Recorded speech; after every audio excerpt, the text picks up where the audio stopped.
আসসালামু আলাইকুম, শুভ সন্ধ্যা। ওয়ালাইকুম আসসালাম।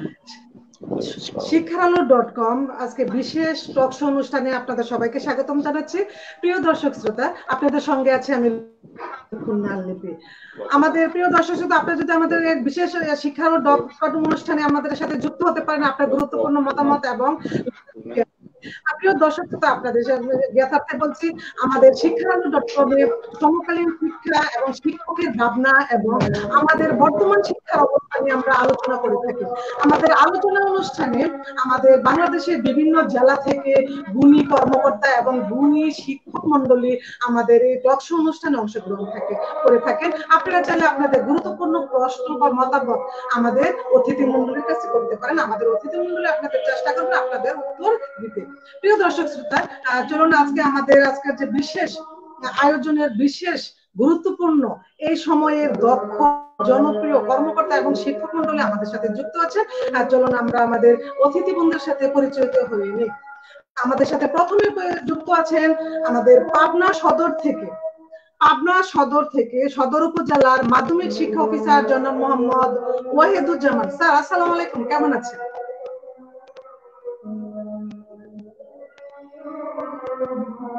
ওয়ালাইকুম আসসালাম। আচ্ছা, এবার মাইক। জি, ওয়ালাইকুম আসসালাম। আলহামদুলিল্লাহ, আমি ভালো আছি। আপনারা সবাই ভালো আছেন তো? আলহামদুলিল্লাহ স্যার, ভালো আছি। ধন্যবাদ। আপনাকে আমাদের শিক্ষার.com এর বিশেষ টক শো অনুষ্ঠানে স্বাগতম জানাচ্ছি। আপনি আমাদের সঙ্গে থাকুন। আমাদের আরেকজন অতিথি মন্ডলী আছেন আমাদের পাবনা সদর ইমাম গাজ্জালি গার্লস স্কুল এন্ড কলেজের principal madam Suraiya Sultana. Ma'am, আসসালামু আলাইকুম, কেমন আছেন?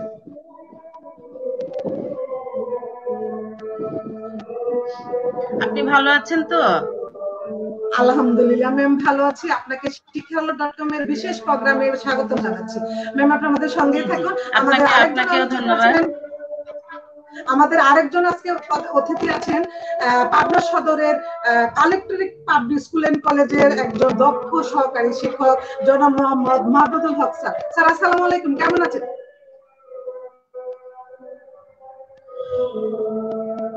মাহমুদুল হক স্যার, কেমন আছেন? আপনি কি আমাকে শুনতে পাচ্ছেন? জি জি জি, শুনতে পাচ্ছি। আলহামদুলিল্লাহ, আমি ভালো আছি। ইনশাআল্লাহ চালিয়ে যাই আমরা। আচ্ছা, ঠিক আছে স্যার, ইনশাআল্লাহ আপনাকে আমাদের শিক্ষার আলো বিশেষ টক শো অনুষ্ঠানে আপনাদের তিনজনকে আমি স্বাগতম জানাচ্ছি। প্রিয় দর্শক শ্রোতা, আমরা আমাদের আজ পাবনা জেলার গুণী দক্ষ কর্মকর্তা এবং শিক্ষক মন্ডলী প্রিন্সিপাল নিয়ে আজ আমি আপনাদের মাঝে হাজির হয়েছি।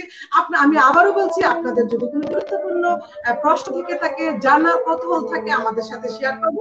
আমরা ইনশাআল্লাহ আপনাদের প্রশ্নের উত্তর দিয়ে থাকবো। তাহলে প্রথমে আমরা এই পর্যন্ত আমাদের মূল প্রোগ্রামে চলে যাচ্ছি।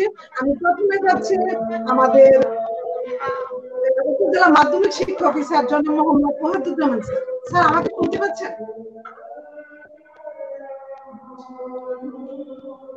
শুনতে পাচ্ছি। জি, আমি শুনতে পাচ্ছি, আলহামদুলিল্লাহ। ধন্যবাদ স্যার।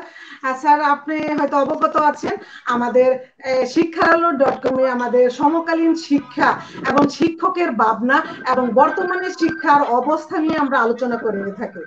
স্যার, আমরা তো জানি বর্তমানে গত 17 মার্চ থেকে আমাদের শিক্ষা প্রতিষ্ঠানগুলো আমাদের মাননীয় প্রধানমন্ত্রী শেখ হাসিনার নেতৃত্বে বা নির্দেশে আমাদের শিক্ষা প্রতিষ্ঠানগুলো বন্ধ আছে। সেই কচি কাঁচা শিক্ষার্থীদের কথা চিন্তা করে আবার আমাদের সরকার কর্তৃক নির্দেশে কিন্তু আমরা অনলাইনে ক্লাস চলমান আছে, যেমন সংসদ টিভিতে ঘরে বসে শিখি। এছাড়া বাংলাদেশের বিভিন্ন জেলার বিভিন্ন অনলাইন স্কুল প্রতিষ্ঠিত হয়েছে, ওইখানে চলমান আছে ক্লাস। স্যার, আমার আপনার কাছে জানার প্রশ্ন, আপনার উপজেলা শিক্ষার্থী এবং শিক্ষক মন্ডলী অনলাইন প্ল্যাটফর্মের সাথে যুক্ত আছে কেমন? স্যার, আপনার উপজেলায়। ধন্যবাদ আপা। আপনি একটি সমকালীন এবং খুব চমৎকার প্রশ্ন উত্থাপন করেছেন। আমাদের করোনাকালীন এই যে সময়টা, এটি আমাদের একটি ক্রান্তিকাল বলতে পারি আমাদের শিক্ষার্থীদের জন্য, শিক্ষকদের জন্য বটে। নানাবিধ কারণে শিক্ষকরা, নন এমপিও শিক্ষকরা একটা বড় সমস্যার মধ্যে আছে আমাদের কিন্ডারগার্টেন স্কুলগুলো, যারা বিভিন্নভাবে অনুমোদন নিয়ে অষ্টম শ্রেণী পর্যন্ত পড়াশোনা করিয়ে থাকে। সাথে সাথে আমাদের শিক্ষার্থীরা একটা দীর্ঘদিন তাদের শিক্ষার সাথে সম্পৃক্ত না থেকে এক ধরনের মানসিক বৈকল্য তার মধ্যে তারা পড়ে গেছে। যে বিষয়টা নিয়ে আমরা প্রথমে কথা বলছিলেন আপনি, যে আমাদের সংসদ টিভি, A2I এবং আমাদের বিভিন্ন অনলাইন স্কুলগুলো আমাদের এই শিক্ষার্থীদের জন্য তারা এগিয়ে এসেছে, অনলাইন ক্লাসের ব্যবস্থা করেছে। আমার সাথে যে দুটি প্রতিষ্ঠান যুক্ত আছে, বিশেষ করে ইমাম গাজ্জালি স্কুল অ্যান্ড কলেজের সুরাইয়া ম্যাডাম, আপনারা জানেন যে তিনি বাংলাদেশের একজন প্রথিতযশা শিক্ষকের মধ্যে একজন, এবং তিনি অনলাইন ক্লাসটাকে এগিয়ে নেওয়ার জন্য শুধু নিজেই যে ক্লাস করেছেন তা না, অন্যান্য শিক্ষা প্রতিষ্ঠানগুলোকে হেল্প করেছেন। আমাদের মাহমুদুল হক সাহেব আছেন কালেক্টরেট স্কুল অ্যান্ড কলেজ পাবনার। যদি হাতে গোনা 2-3টি প্রতিষ্ঠানের নাম করতে হয়, তার মধ্যে Pabna collectorate school and college একটি। মাহমুদুল সাহেব নিজে একজন সুলেখক, পত্রিকায় লেখেন এবং শিক্ষা নিয়ে গবেষণা করেন। আমাদের অনলাইন যে স্কুলগুলো, প্রথম যে সমস্যাটি হয়েছে যে আমাদের প্রত্যন্ত এলাকার শিক্ষা প্রতিষ্ঠানগুলো এর সাথে খুব ভালোভাবে সম্পৃক্ত হতে পারে নাই। সংসদ টিভি দেখার জন্য আমরা চিঠি ইস্যু করেছি, শিক্ষকদের আমরা মেসেজ দিয়েছি, উৎসাহ দিয়েছি, এবং শিক্ষার্থীদেরও আমরা যতটা পারি আমরা সেখানে তাদের সাথে সম্পৃক্ত করার চেষ্টা করেছি।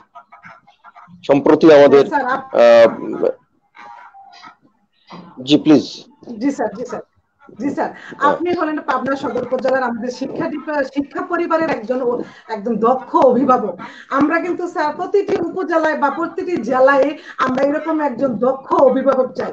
আপনার নেতৃত্বে আপনার যে পাবনা সদরের যে আপনি আছেন, সেখানে আপনি কি এই যে শিক্ষার্থীরা, আমরা অনেক শিক্ষার্থী আছে স্যার যে এখনো কিন্তু অনলাইন প্ল্যাটফর্মের সাথে এতটা সম্পৃক্ত না, তো ওইসব শিক্ষার্থীদের জন্য আপনার উপজেলার আপনার নেতৃত্বে কি ব্যবস্থা গ্রহণ করেছেন? আমরা ইতিমধ্যে আমরা মিটিং করেছি খুব স্বল্প পরিসরে, কারণ একই সাথে সকল শিক্ষকদের বা প্রতিষ্ঠান প্রধানদের ডাকার সুযোগ আমাদের নেই। সেই ক্ষেত্রে আমরা স্বল্প পরিসরে 18 থেকে 20 জন করে প্রতিষ্ঠান প্রধানকে নিয়ে তাদের সাথে মত বিনিময় করেছি, যাতে করে, এবং সার্ডেন ভিজিট দিয়েছি, আমরা বিভিন্ন শিক্ষা প্রতিষ্ঠানগুলো ভিজিট দিয়েছি। মূলত ভিজিটের উদ্দেশ্য ছিল শিক্ষকদের একটু লেখাপড়ার সাথে সম্পৃক্ত করা, অথবা আমাদের যে সংসদ টিভি গুলো আছে, অথবা তারা বিভিন্ন শিক্ষার্থীদের বাসায় গিয়ে ব্যক্তিগতভাবে যেন একটু যোগাযোগ পাবে, সেইভাবে আমি এনকারেজ করেছি, যাতে তারা একটু শিক্ষার্থীদের দুয়ারে যখন উপস্থিত হবে তখন সবাই একটু উৎসাহিত বোধ করবে, অভিভাবকরা উৎসাহিত বোধ করবে, তাদের সমস্যাগুলো শিক্ষকরা জানতে পারবে। এভাবে আমরা উৎসাহিত করেছি। আর অনলাইন ক্লাসের বিষয় সেটি হলো আমরা 100% সম্পৃক্ত করতে না পারলেও, কারণ আপনি জানেন যে এখানে নেটের প্রবলেম আছে, বা অ্যান্ড্রয়েড সেটের সব শিক্ষার্থীর কাছে নেই। আমরা গ্রুপ করে করে, মানে এমনও হয়েছে যে কোন এলাকায় শিক্ষার্থীদের উৎসাহিত করেছি যে একজনের একটা গ্রুপ অ্যান্ড্রয়েড সেট আছে, বেশ, তো তোমরা অভিভাবকের সম্মতি নিয়ে অভিভাবকের সামনে বিশেষ একটা রুমে বা কোন একটা রুমে তোমরা কিছু বান্ধবী বা বন্ধুদের নিয়ে এক জায়গায় বসে ক্লাসগুলো করো। এবং এতে আমরা শতভাগ ফ্রুটফুল না হলেও শিক্ষার সাথে শিক্ষার্থীদের সম্পৃক্ত রাখার যে প্রয়াস, এই প্রয়াসটা আমরা অব্যাহত রেখেছি। আবার ধন্যবাদ, ধন্যবাদ স্যার। কারণ আমরা স্যার যদি নিজেদের জায়গা থেকে, আমি নিজে এক ব্যক্তি বিশেষ, আমি যদি নিজে থেকে আমার নিজ উপজেলা, প্রথম বলবো আমার নিজ প্রতিষ্ঠান, তারপর আমার নিজ উপজেলা, তারপরে জেলা, যদি আমার নিজ জায়গা থেকে যদি স্যার আমার নিজের দায়িত্ব পালন করি, তাহলে ইনশাল্লাহ আমাদের সারা বাংলাদেশে শিক্ষার ঘাটতি থাকবে বলে আমি মনে করি না। স্যার আপনাকে অসংখ্য ধন্যবাদ, আপনি আমাদের সঙ্গে যুক্ত থাকলে আমি পরবর্তীতে আবার আপনার সাথে যুক্ত হব। এ পর্যায়ে যাচ্ছি আমি আমাদের পাবনা সদরের ইমাম গাজ্জালি গার্লস স্কুল এন্ড কলেজের principal madam Suraiya Sultana ma'am. Ma'am শুনতে পাচ্ছেন? জি শুনতে পাচ্ছি, আপনি আমাকে শুনতে পাচ্ছেন? জি ম্যাম শুনতে পাচ্ছি, ধন্যবাদ ম্যাম আপনাকে। ম্যাম আমরা তো জানি অনলাইন এখন যে শিক্ষা প্রতিষ্ঠান, যেহেতু আমাদের এই করোনাকালীন কোভিড-19 এর কারণে আমাদের শিক্ষা প্রতিষ্ঠানগুলি বন্ধ আছে, কিন্তু শিক্ষা প্রতিষ্ঠান বন্ধ থাকলেও কিন্তু আমাদের শিক্ষা কার্যক্রমগুলি কিন্তু বন্ধ নেই। আমাদের শিক্ষা বান্ধব সরকার আমাদের শিক্ষার্থীদের কথা চিন্তা করে, কমলমতি শিক্ষার্থীদের কথা চিন্তা করে সংসদ টিভিতে ক্লাস চলমান, ঘরে বসে A2I তে ক্লাস চলমান, বিভিন্ন জেলায় অনলাইনে ক্লাস চলমান আছে। তো অনলাইন পাঠ শিক্ষার্থীদের, যেমন আমরা কিন্তু অনেক শিক্ষার্থীরা, অনেক টিচার, শিক্ষক মন্ডলীরা অনেক কষ্ট করছে অনলাইনে ক্লাস নিতে গিয়ে, বিভিন্ন জেলা বলেন, বিভিন্ন উপজেলা বলেন।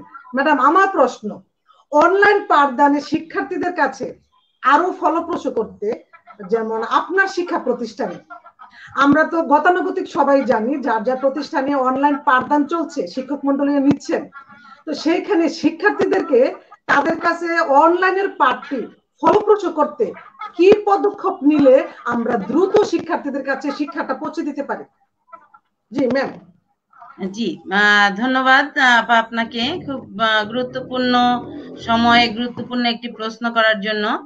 তো আজকের এই শিক্ষা.com থেকে যে প্রোগ্রাম নেওয়া হয়েছে, আমি কর্তৃপক্ষকে কৃতজ্ঞতা জানাই এবং দূরের এবং কাছ থেকে যারা আমাদেরকে শুনছেন এবং আমাদেরকে সাথে থেকে পরামর্শ দিবেন, তাদের সবার প্রতি কৃতজ্ঞতা জানিয়ে আমি লুৎফুন্নেসা আপার সুন্দর একটি প্রশ্নের জবাব দেওয়ার চেষ্টা করছি।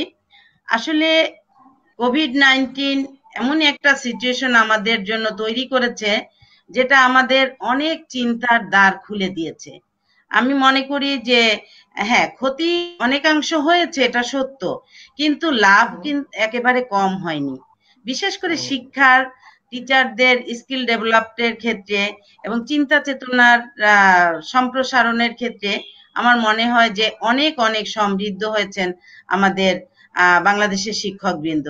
আর বিশেষ করে এই সময়টায় তারা যেভাবে মানে করোনা যোদ্ধা হিসাবে কাজে নেমেছেন, ঝাঁপিয়ে পড়েছেন, এটা কিন্তু স্তর বাই স্তর ডেভেলপ করেছে এবং মানে দিনে দিনে অনেক বুদ্ধি, চিন্তা চেতনা মানে সংযোজন হচ্ছে, যার ফলে দেখা যাচ্ছে যে আস্তে আস্তে কিন্তু অনেক বেশি সমৃদ্ধ হচ্ছে এই অনলাইন ক্লাসের বিষয়টি এবং স্টুডেন্টরাও সম্পৃক্ত হচ্ছে আগের তুলনায় অনেক বেশি। তো আপনি যে কথাটা বলেছেন, আসলে আমাদের প্রতিষ্ঠানটা পাবনার একদম মিডল জায়গায়, ইমাম Ghazali girls school and college. আমার শ্রদ্ধেয় স্যার এখানে রয়েছেন, উপজেলা মাধ্যমিক শিক্ষা অফিসার মহোদয়, উনি সবসময় আমাদের তদারকি করেন এবং আমাদের জেলা শিক্ষা অফিসার মহোদয় রয়েছেন, আমাদের জেলা প্রশাসক মহোদয় রয়েছেন। প্রত্যেকে আসলে এক সত্যিকার অভিভাবক হিসেবে আমাদেরকে সাথে রেখে আমাদের কাজে উৎসাহিত করেন, এজন্য তাদের প্রতি কৃতজ্ঞ। আর বিশেষ করে যে পয়েন্টটা আপনি বলেছেন, আসলে এই পয়েন্টের ক্ষেত্রে আমাদের এখন সবার চিন্তার সম্প্রসারণ আরো বৃদ্ধি করা প্রয়োজন। এই জন্য যে বাচ্চারা অপেক্ষা করছিল যে এই বোধহয় স্কুল খুলে যাচ্ছে, এই যে তাদেরকে একটা মানে দোদুল্যমান অবস্থায় রাখা হয়েছে। এই 15 দিন যেতে না যেতে আবার নতুন ঘোষণা আসছে যে না, খোলা হচ্ছে না।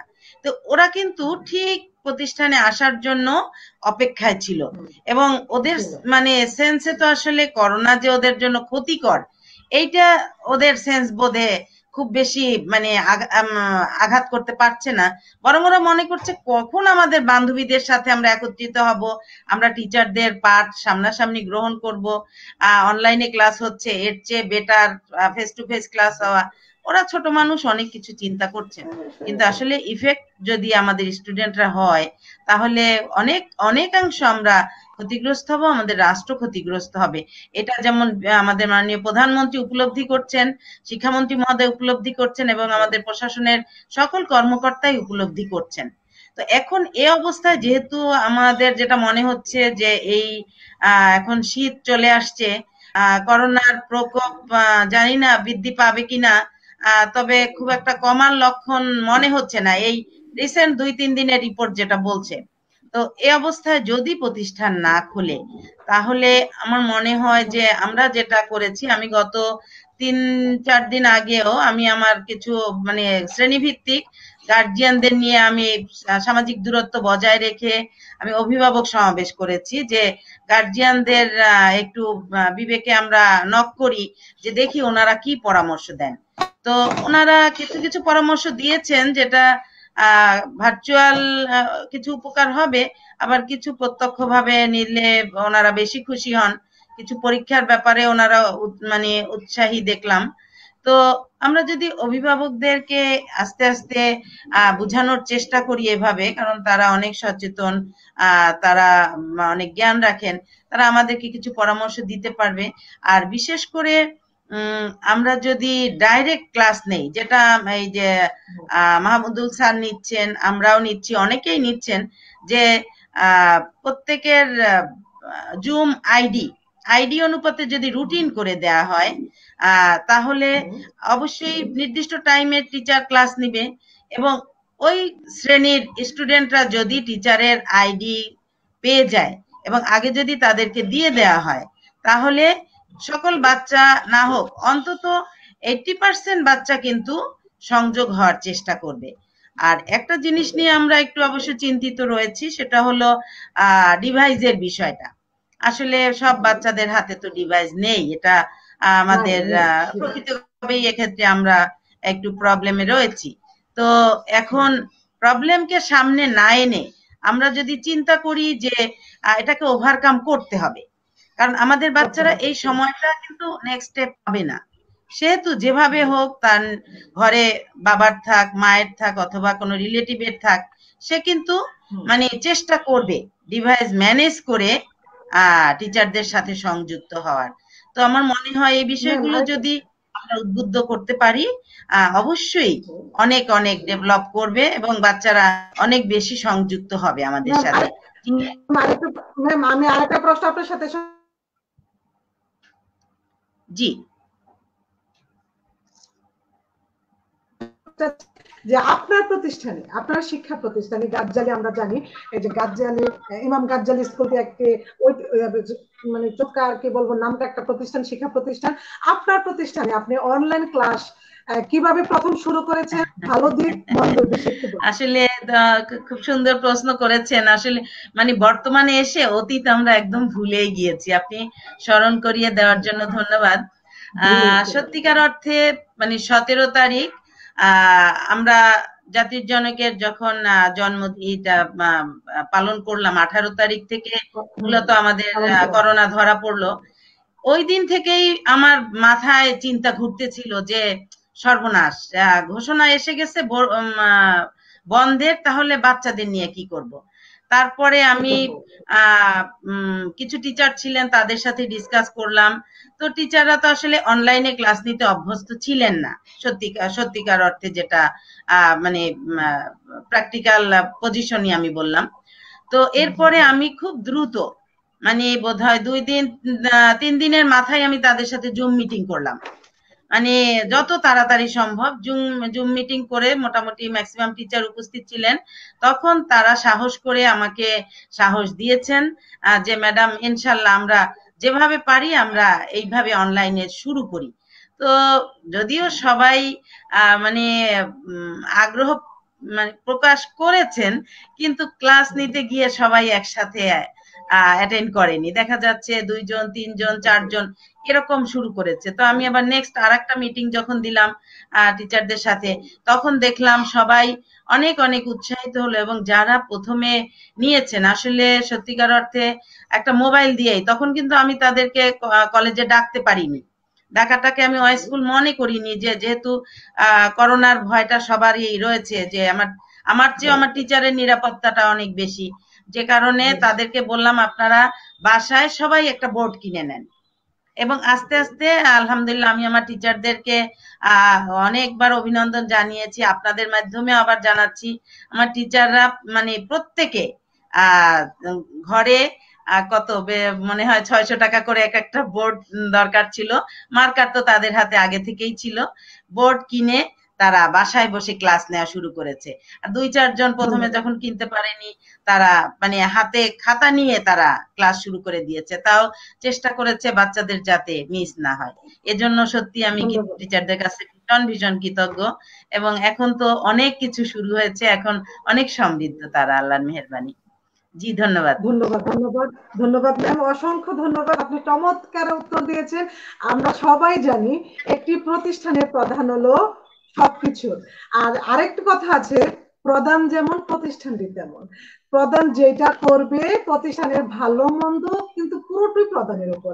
আমরা এই জন্য চাই প্রতিটা প্রতিষ্ঠানে একজন দক্ষ প্রধান চাই, কারণ প্রধানের উপর নির্ভর করবে ওই প্রতিষ্ঠানের ভবিষ্যৎ। ম্যাম, আপনাকে অসংখ্য ধন্যবাদ, আপনি আমাদের সঙ্গে যুক্ত থাকুন, আমি পরবর্তীতে আবার আপনার সাথে যুক্ত হব।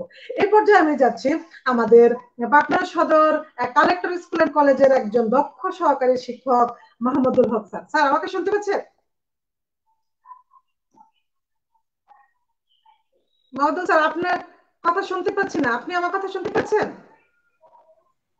এবার কি শুনতে পাচ্ছেন আমার কথা? আপনাকে আমি শুনতে পাচ্ছি। ধন্যবাদ স্যার, এতক্ষণে শুনতে পাচ্ছি। শুনতে পাচ্ছেন? আপনাকে আমি প্রথমে আমাদের শিক্ষা.com এর অসংখ্য ধন্যবাদ জানাচ্ছি।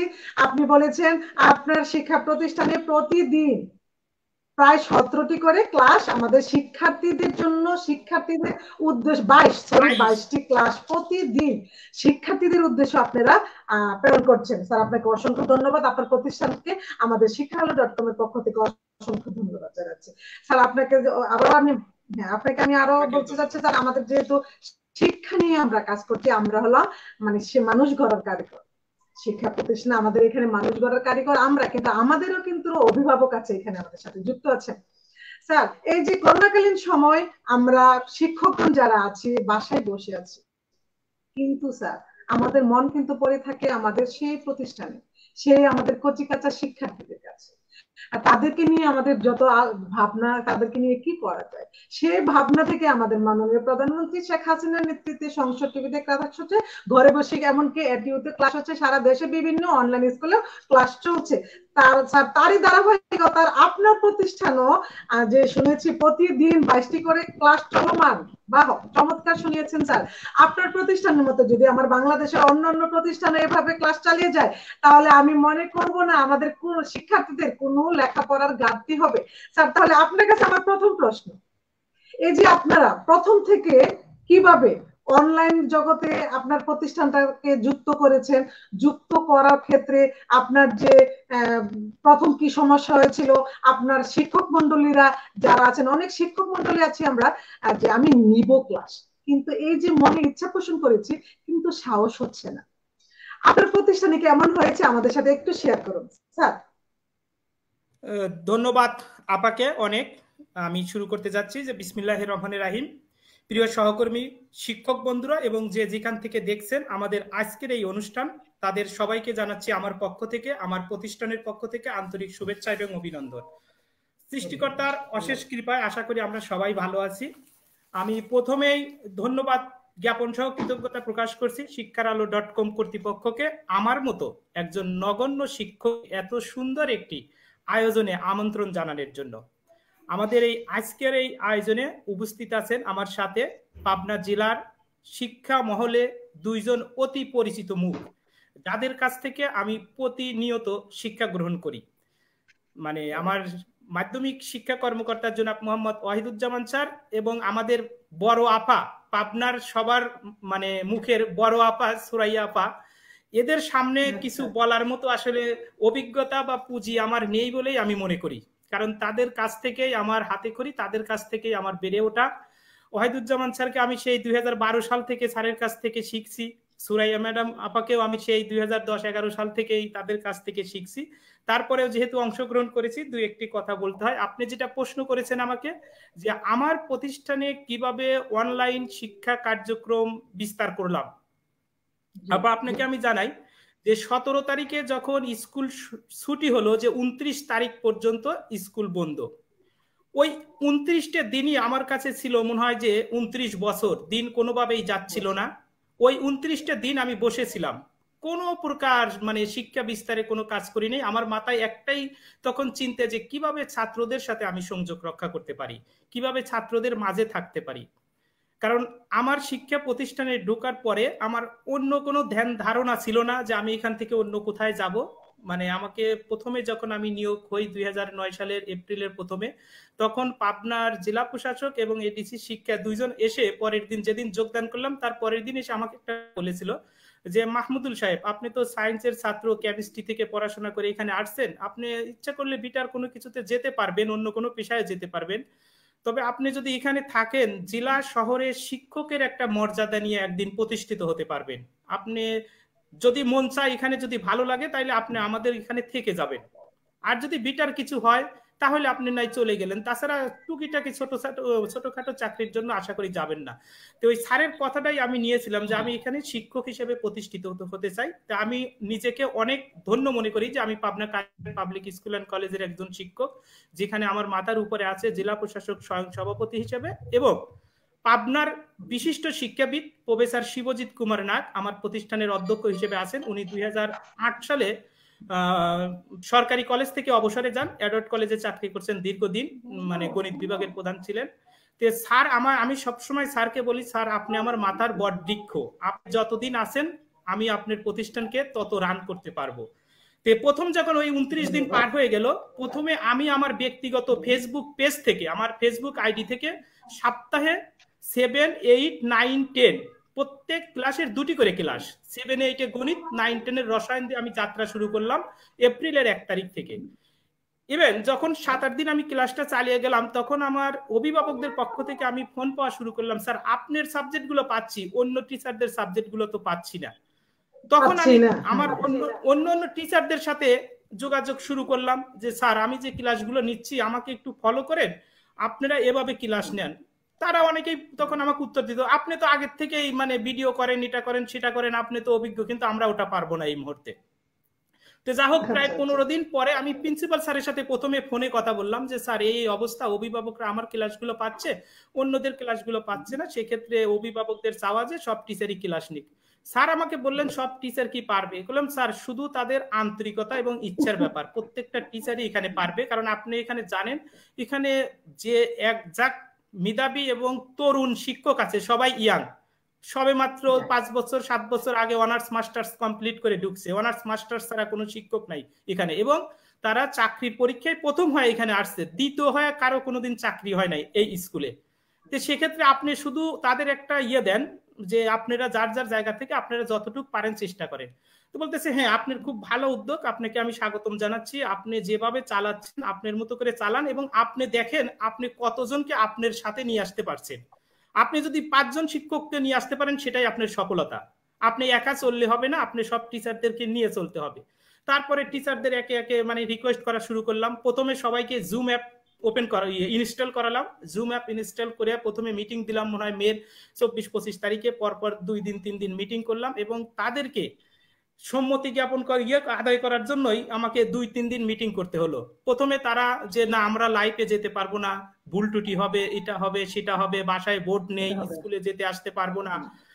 তারপরে 5-7 জন ম্যাডামের, বিশেষ করে স্যার ম্যাডামদের বাসায় কোনো বোর্ড ছিল না। আমি স্কুলের পিয়নকে অর্ডার দিলাম, রিক্সা ভাড়া যত লাগবে খরচ যত আছে আমি দেব, তুমি স্কুলের বোর্ডগুলো খুলে নিয়ে স্যার ম্যাডামদের লাগিয়ে দিয়ে আসো। 6টা স্যার ম্যাডামের বাসায় বোর্ড লাগিয়ে দিয়ে আসলো স্কুলের মানে দপ্তরে গিয়ে। তারপরে আমি রুটিন কমপ্লিট করে, মানে আমি যে সপ্তাহে 22টা ক্লাস বলতেছি, 3, 4 2টা করে, 6 থেকে 10 পর্যন্ত 3টা করে ক্লাস প্রতিদিন দিয়ে 22টা ক্লাসের একটা রুটিন করে পাওয়ার পয়েন্টে করে আমি স্যারকে মেল করলাম। স্যার সেটা দেখে আরো খুশি হলো যে আপনি এত সুন্দর করে রুটিন করছেন, আমি এই রুটিন আমি লোকাল পত্রিকায় দিয়ে দেবো, যাতে আমার প্রশাসনের সব লোকজন মানে সব অভিভাবকরা জানে যে এখানে ক্লাস শুরু হয়ে গেছে।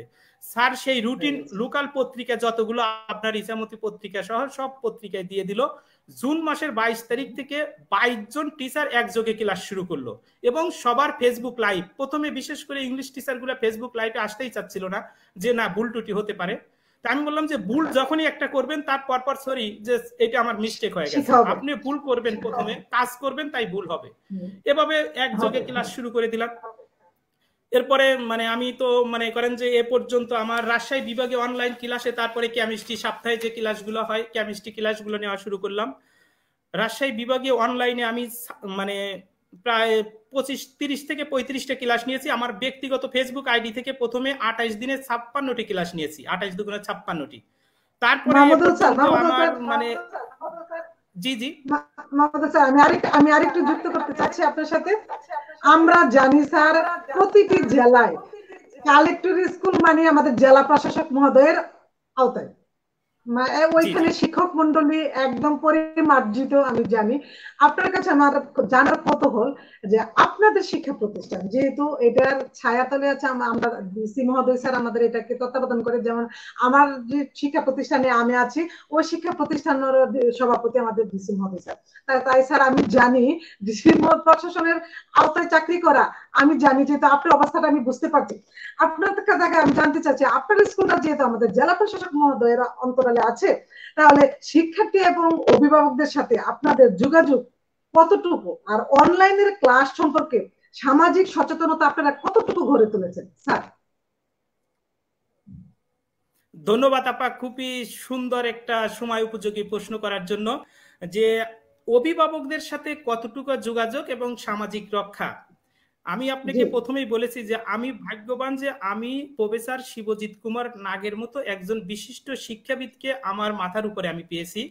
অভিভাবকদের সাথে যখন আমরা ক্লাস শুরু করলাম, আমাদের পার সেকশনে 40 জন করে ছাত্র, এবং এই 40 জন ছাত্রেরই এরকম 40 জন ছাত্রেরই মোবাইল নাম্বার, বাবা এবং মায়ের মোবাইল নাম্বারের তালিকা, এখানে আমার 1200 ছাত্রের মোবাইল নাম্বারের তালিকা আছে।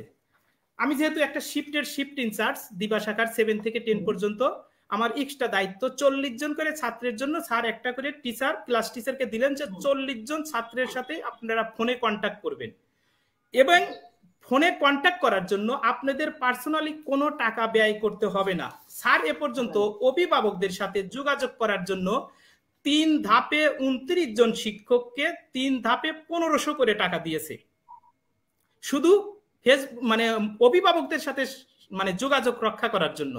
মানে স্যারের একদম ব্যক্তিগত টাকা, প্রতিষ্ঠানের একটি টাকাও না। এই টাকা দিয়েছে এজন্যই যে আপনারা এই মুহূর্তে আপনাদের বেতন ছাড়া কোনো প্রকার আয় নাই।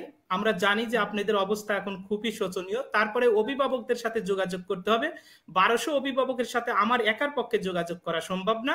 1200 ছাত্রের মোবাইল নাম্বার নিলেন, যে আমি মাঝে মাঝে ফোন করে দেখবো যে আপনারা যোগাযোগ করেন কিনা, তবে মূল দায়িত্ব আপনাদের, আমি চালাবো না, টোটাল কাজ করতে হবে আমাদের।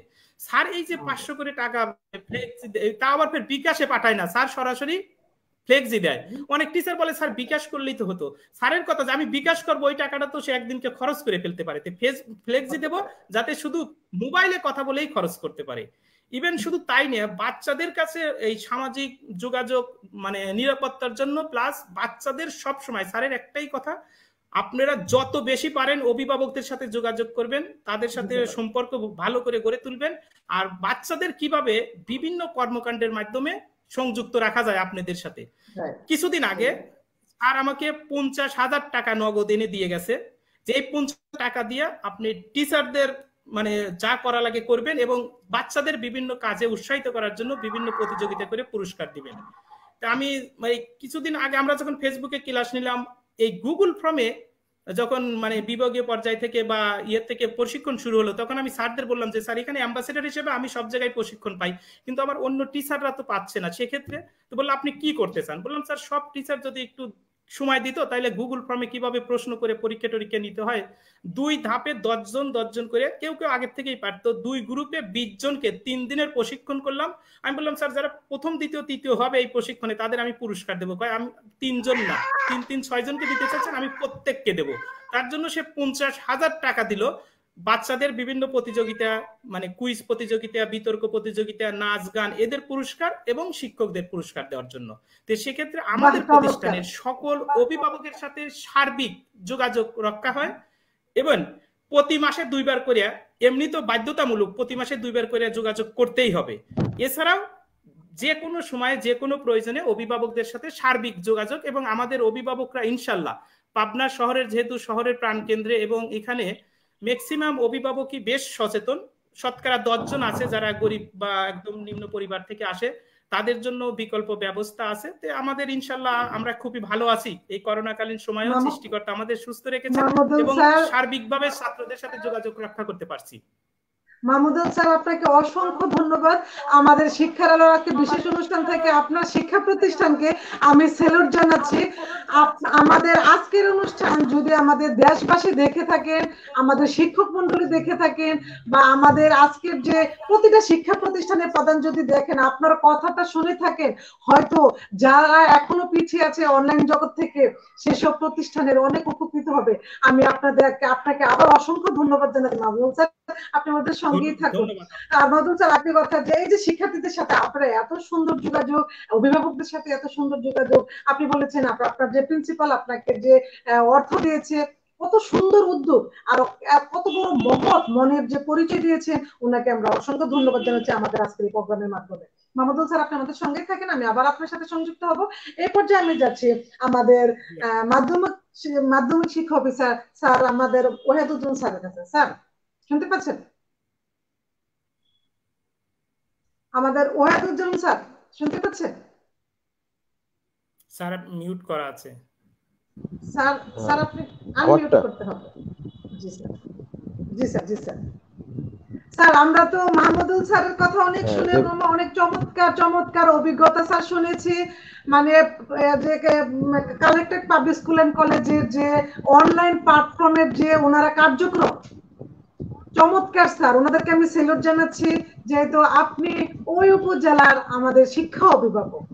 স্যার, তাহলে কালেক্টরেট স্কুলের মতো আপনার অধীনে অন্যান্য শিক্ষা প্রতিষ্ঠানে ওদের তৎপরতা কি কেমন চালাচ্ছেন? আপনি জরিপে কতটুকু সুফল পাচ্ছেন যে শিক্ষার্থীদের বা শিক্ষক মন্ডলী, আমাদের অনেক শিক্ষক মন্ডলী আছে স্যার এখনো কিন্তু আমাদের অনলাইন প্ল্যাটফর্মের সাথে জড়িত না, ওইসব শিক্ষক মন্ডলীদের জন্য আপনাদের পদক্ষেপ কি স্যার? স্যার, ধন্যবাদ আপা। কালেক্টর স্কুলের অভিজ্ঞতাগুলো জানলেন। আমি আমাদের ইমাম গাজ্জালি স্কুল অ্যান্ড কলেজের প্রিন্সিপাল মহোদয়ের যে অভিজ্ঞতা সেটাও আপনারা শুনলেন। আমরা আসলে এই করোনাকালীন সময়ে আপা যে কথাটি বলেছেন আমাদের, যে আমরা কিন্তু লাভবানও হয়েছি। লাভবানটা কিরকম হয়েছে?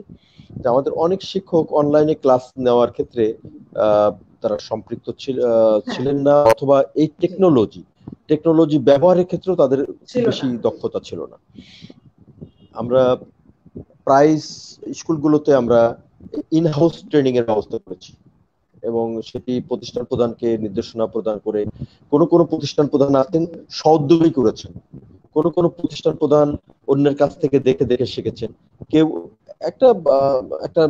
একটা পরিমাণ শিক্ষা প্রতিষ্ঠান প্রধান তারা নিজেরাও এই টেকনোলজি ব্যবহারে যেমন খুব বেশি দক্ষ নয়, সারা দেশেই আছে এরকম।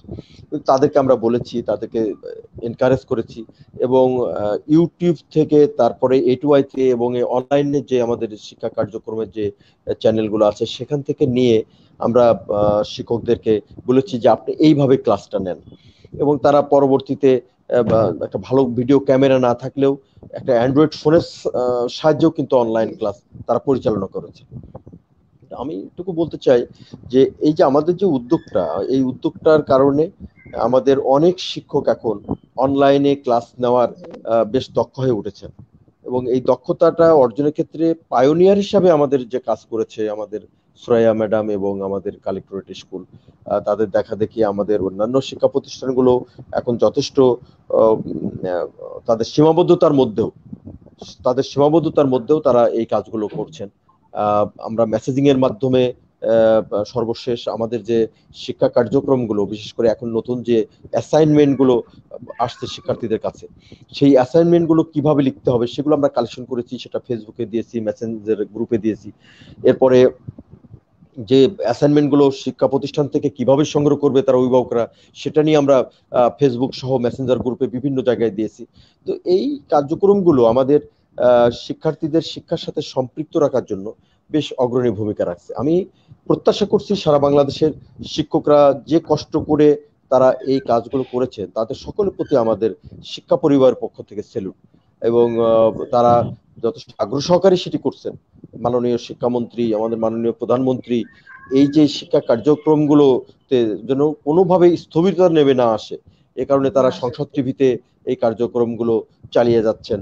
আমাদের শিক্ষা মন্ত্রণালয় থেকে বিভিন্ন সময় যে পরিপত্রগুলো সার্কুলেট করা হচ্ছে, আমরা সেগুলো শিক্ষকদেরকে অবহিত করার জন্য চেষ্টা করছি। অবিরামভাবে আমাদের এই কার্যক্রমগুলো মূলত অব্যাহত আছে এবং আমরা মনে করি যে অভিভাবকদের সম্পৃক্ততা, শিক্ষকদের সম্পৃক্ততা এবং শিক্ষার্থীদের সম্পৃক্ততা, এই 3 ধরনের সম্পৃক্ততা, এবং আমরা যারা মোটামুটি সুপারভিশনের দায়িত্ব পালন করি শিক্ষা প্রতিষ্ঠানগুলোতে গিয়ে, এই সবার সম্পৃক্ততার কারণে শিক্ষাটা আমাদের স্থবিরতা নেমে আসে নাই।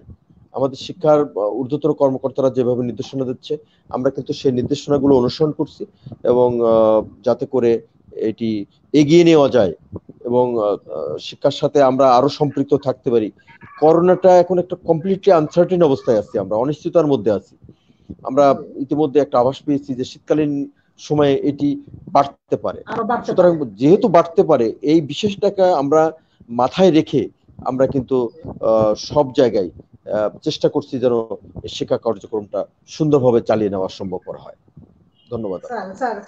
ধন্যবাদ। আরেকটি প্রশ্ন আমি আপনার সাথে যুক্ত করছি যে অনলাইন যে পাঠদান চলছে আমাদের চলমান, আজকে দীর্ঘ অনেক মাস, প্রায় 8 মাস আমাদের অনলাইন পাঠদান, এই যে আমাদের স্যার ব্যাক সাইড থেকে যেসব অনেক মানুষ আছেন আমাদের ব্যাক সাইড থেকে গুঞ্জন করছে, নানা গুঞ্জন, আলোচনা সমালোচনা, যে অনলাইনের ক্লাসগুলো কে দেখে স্যার? যে যদি কেউ নাই দেখে, আপনাদের পাবনা সদরের যে পাবলিক কালেক্টরেট স্কুলের, আবার আমাদের ইমাম গাজ্জালী স্কুলের যে অভিজ্ঞতা আমরা শুনলাম, যদি নাই দেখে এই সফলতা কি স্যার আমরা অর্জন না? আমরা কি সফলতা একটু হলো পাচ্ছি না? তাহলে স্যার আমার আপনার কাছে প্রশ্ন, অনলাইন পাঠদান শিক্ষার্থীদের কতটুকু সুফল পাচ্ছে বলে আপনি মনে করছেন স্যার? আমি এটি আলোচনার শুরুতেই আপা বলেছিলাম যে অনলাইন ক্লাসের সফলতার আমরা যদি খুব ইফেক্টিভ করতে চাই, ফলপ্রসূ করতে চাই, তাহলে কিন্তু এটি এখনই হয়ে যাবে এটি বলা একেবারে সমীচীন হবে না। কিন্তু এটি অত্যন্ত সত্য কথা যে আমাদের প্রযুক্তির ব্যবহার শিখতে হবে। আমাদের শিক্ষকরা প্রযুক্তির ব্যবহার শিখছেন, শিক্ষার্থীরা শিখছেন। অনলাইন ক্লাসটাই হচ্ছে একটা প্রযুক্তির ব্যবহার। এই প্রযুক্তির ব্যবহার করতে গিয়ে এই প্রযুক্তির বিষয়টা আমাদের গ্রামাঞ্চলে যেমন এখন ইন্টারনেটের 100% সুবিধা নেই, বা অ্যান্ড্রয়েড সেটের 100% সুবিধা নেই, অথবা একটা ভালো ল্যাপটপের সুবিধা নেই। কিন্তু আমাদের মূল কাজটি কি ছিল? আমাদের মূল বিষয়টি ছিল আমরা যেন শিক্ষার্থীদেরকে শিক্ষার সাথে একটা বড় অংশ শিক্ষার্থীদের যেন শিক্ষার সাথে সম্পৃক্ত রাখতে পারি। এবং এই অনলাইন ক্লাস শুধুমাত্র যে আমরা ইন্টারনেটের মাধ্যমে নিচ্ছি বা এখানে নিচ্ছি তাই কিন্তু নয়, সংসদ টিভিতে তো নেওয়া হচ্ছে, তো টেলিভিশনটা কিন্তু গ্রাম পর্যায়ে অ্যাভেলেবল, এবং সেখানে বাচ্চাদের যে সমস্যাটি হয় সেটি হলো ক্লাস রুটিনটা তারা সঠিকভাবে জানতে পারে না। কিন্তু আমরা কালেকশন করি, ইতিমধ্যে আমরা ফেসবুকে দেওয়ার চেষ্টা করি অথবা মেসেঞ্জার গ্রুপে দেওয়ার চেষ্টা করি যে এই সপ্তাহের জন্য এই শ্রেণীর এই সময়, যেটি আমরা ইয়েতে পেয়ে থাকি, আমরা সংসদ টিভিতে বা আমাদের ইমেইলেও পেয়ে থাকি, প্রতি সপ্তাহের ক্লাসের রুটিনই কিন্তু সংসদ টিভি থেকে দেওয়া হয়ে থাকে। তাহলে আমরা কিন্তু এটি বলতে পারি না যে আমাদের এর থেকে শিক্ষার্থীরা সুফল পাচ্ছে না, বরং আমি কথা শুরুতে যেটা বলেছিলাম যে আমাদের মূল উদ্দেশ্য ছিল যে এই করোনাকালীন এটা একটা সাংঘাতিক একটা প্যান্ডেমিক অবস্থা আমরা দেখেছি, যে আমরা সারা দেশে আমাদের একটা সারা বিশ্বেই করোনাকে মোকাবিলা করবে এই পরিস্থিতির জন্য কেই মূলত প্রস্তুত ছিল না। এইরকম একটি অপ্রস্তুত অবস্থাও সারা পৃথিবীর মধ্যে, আলহামদুলিল্লাহ বাংলাদেশে কিন্তু করোনার পরিস্থিতি সব দিক থেকে তুলনামূলক অনেক ভালো, অনেক ভালো। এটি আমাদের রাষ্ট্রীয় পর্যায় থেকে, আমাদের শিক্ষা পরিবারের পক্ষ থেকে, আমাদের ঊর্ধ্বতন কর্মকর্তাদের পক্ষ থেকে আমাদের যে প্রস্তুতিমূলক নির্দেশনা দেওয়া হচ্ছে, আমরা সেই নির্দেশনাগুলো মেনে চলছি এবং আমরা সেইভাবে প্রস্তুতি নিয়ে শিক্ষার্থীদেরও প্রস্তুত রাখার চেষ্টা করছি। তো আপনি যে প্রশ্নটি করলেন যে আসলে এটা কতটা ফলপ্রসূ হচ্ছে আমাদের এই অনলাইন ক্লাস, আমাদের পিছন থেকে কিছু লোক কিছু কথা বলবেই, কিছু কথা বলেই থাকে। একসময় যেমন তারা বলতো যে ডিজিটাল দেশ হবে কেমন করে, অথচ এখন এমন হয়ে গেছে আমরা একটা সাধারণ পরিবারের মানুষ যখন কোনো সহায়তার জন্য কোনো জায়গায় যাচ্ছে, তখন তার আইডি কার্ডটি না হলে কিন্তু তার নিজের পরিচিতি সে খুঁজে পাচ্ছে না কোথাও। সুতরাং এই যে আইডি কার্ডের যে সুফল আমরা পাচ্ছি, এটা কিন্তু আমাদের ডিজিটালাইজড একটি মনোভাব সম্পন্ন গভর্নমেন্টেরই একটি আমাদের পরিচয় বহন করে, এবং আমরা সেটা সফলতা পাচ্ছি। আমরা অনলাইন ক্লাসেরও সফলতা ইনশাল্লাহ পাবো এবং যে অসুবিধাগুলো আমাদের আছে এটা আমরা মাথায় আছে, আমাদের মাথায় নেই তা না, সেইগুলোকে মাথায় রেখেই এই কার্যক্রমটাকে আমরা সবাই যাতে এগিয়ে নিতে পারি সেই দিকে আমরা এগিয়ে যাচ্ছি। ধন্যবাদ স্যার। আচ্ছা, আমার কাছে একটি প্রশ্ন এসেছে, মিস্টার মারুফ সোহেল করেছেন, আমি প্রশ্নটা দেই যে করোনাকালীন সময়ে শিক্ষার্থীরা ঝরে পড়েছে কিনা বা ক্ষেত্রে আমাদের কোনো ব্যবস্থা নেওয়া হচ্ছে কিনা। ঝরে পড়াটা আমরা আমি গতদিন একজন শিক্ষককে দেখলাম, আমার খুব খারাপ লেগেছে এই ভিডিওটা দেখে, যে একজন শিক্ষক একটি প্রতিষ্ঠান চালাতেন, তার চলছে না, সে গরুর হাটে নিজেকে মাত্র 400 টাকার বিনিময়ে কতটি গরু বাজারে ঢুকছে ব্রাক থেকে এই ভিডিওটি করে আপলোড করা হয়েছে, আমি দেখেছি। একটু গবেষণা ধর্মী যে শিক্ষকরাও তাহলে কি করছে, শিক্ষার্থীরা কি করছে। আমার খুব কষ্ট লেগেছে যে আমার একজন শিক্ষক, একজন প্রিয় সহকর্মী, তার দিন রাতিপাত করতে কষ্ট হচ্ছে বিধায় সে বাধ্য হয়ে সে গরুর হাটে গরু দেখাশোনা করছে, তার বিনিময়ে সে প্রতিদিন 400 টাকা পাচ্ছে। তো যাই হোক, আমি ঝরে পড়ার বিষয়টাতে আসি। ঝরে পড়াতে তো বিভিন্ন রকম ভাবে হয়। একটা হচ্ছে আর্থিক দরিদ্রতার কারণে হতে পারে, আরেকটি হচ্ছে বাল্য বিবাহ জনিত কারণে হতে পারে, আরেকটি হচ্ছে অসচেতনতার কারণে হতে পারে, অথবা সামাজিক অন্য কোনো কারণে হতে পারে। অন্যান্য কিছু আমাদের বিষয় আছে যে কারণে বাচ্চাদের অনেক সময় বাল্য বিবাহ হয়ে যায়।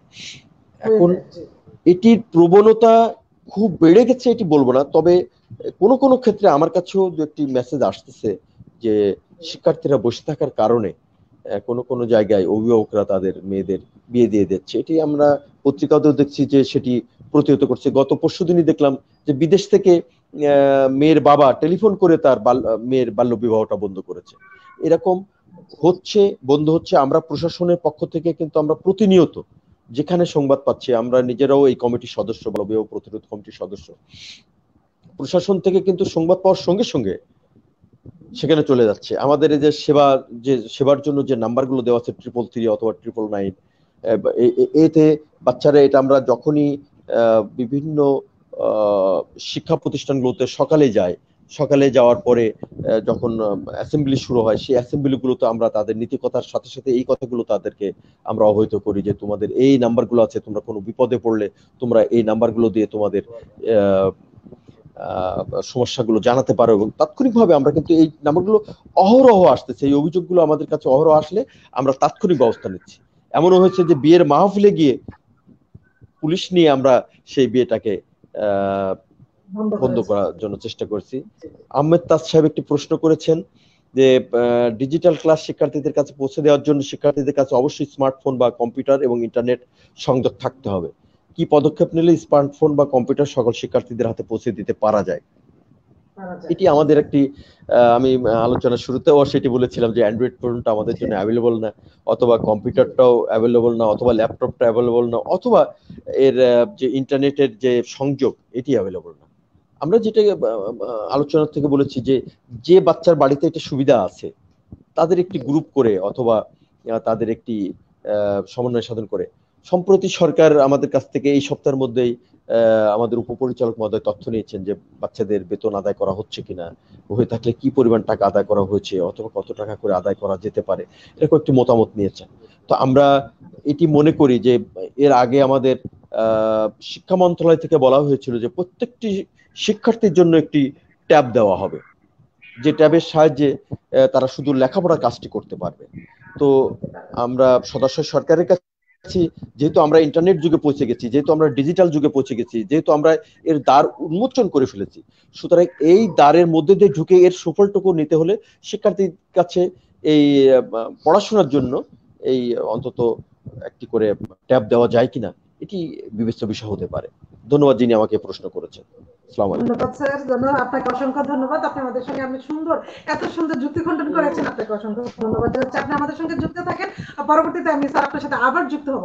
স্যার, আমাদের সঙ্গে অনেক দর্শক শ্রোতা আছেন, প্রিয় দর্শক শ্রোতা, আপনাদেরকে আমি অসংখ্য ধন্যবাদ জানাচ্ছি।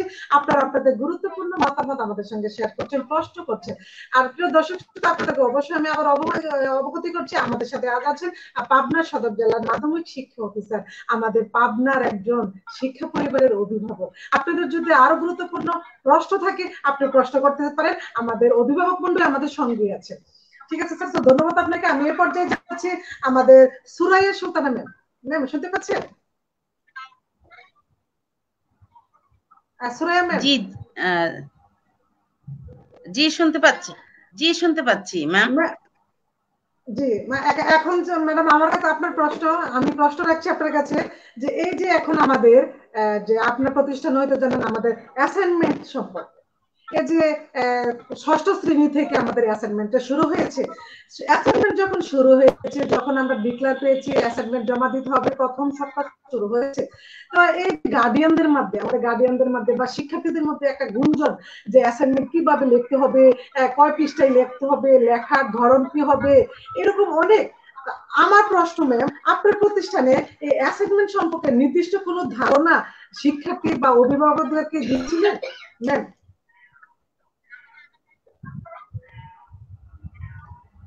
জি অনেক ধন্যবাদ ম্যাম। এই প্রশ্নটা আসলে ওভারঅল বাংলাদেশের প্রাথমিক অবস্থায় খুবই ছিল, এখন অনেকটা কেটে যাচ্ছে। আসলে আমরা প্রত্যেকেই জানি অ্যাসাইনমেন্টটা আমরা সাধারণত বিএড এমএড এরকম উচ্চ লেভেলের পরীক্ষাগুলোতে একটা অ্যাসাইনমেন্ট আমাদের সাবমিট করতে হতো। তখন মাননীয় শিক্ষামন্ত্রী মহোদয় এরকম একটা কিছু ঘোষণা দিলেন, তখন আমরাও একটুখানি অবাক হলাম যে কি জানি কিরকম কি হবে, নিশ্চয়ই বোধহয় ওদের স্ট্যান্ডার্ড এরকমই কিছু একটা হবে।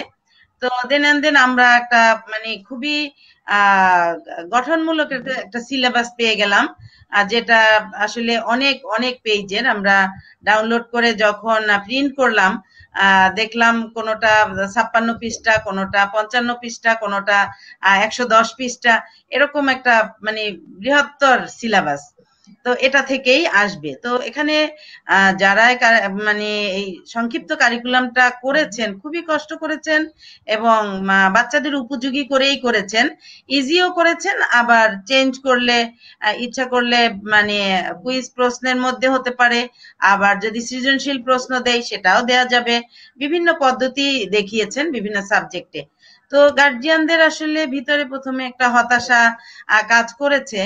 তো আমি অবশ্য একদম প্রথম দিনই যেদিন রাতে আমরা প্রশ্ন পেয়ে গেলাম, আমি রাতেই ডাউনলোড করে আমার অফিস স্টাফকে দিয়ে দিলাম যে সকালে গিয়ে প্রথম কাজ হলো এটা প্রিন্ট করে আমার টেবিলে দেয়া। তো আলহামদুলিল্লাহ তারা আমি যাওয়ার আগেই টেবিলে যখন রেডি করে দিল, আমি আবার মেসেজে সব আমার যেহেতু মানে ওয়েবসাইটের মাধ্যমে আমার সব টিচার এবং স্টুডেন্টদেরকে আমরা মেসেজ পৌঁছাতে পারি, যে কোনো ইনফরমেশন খুব একেবারে এক ক্লিকে চলে যায়।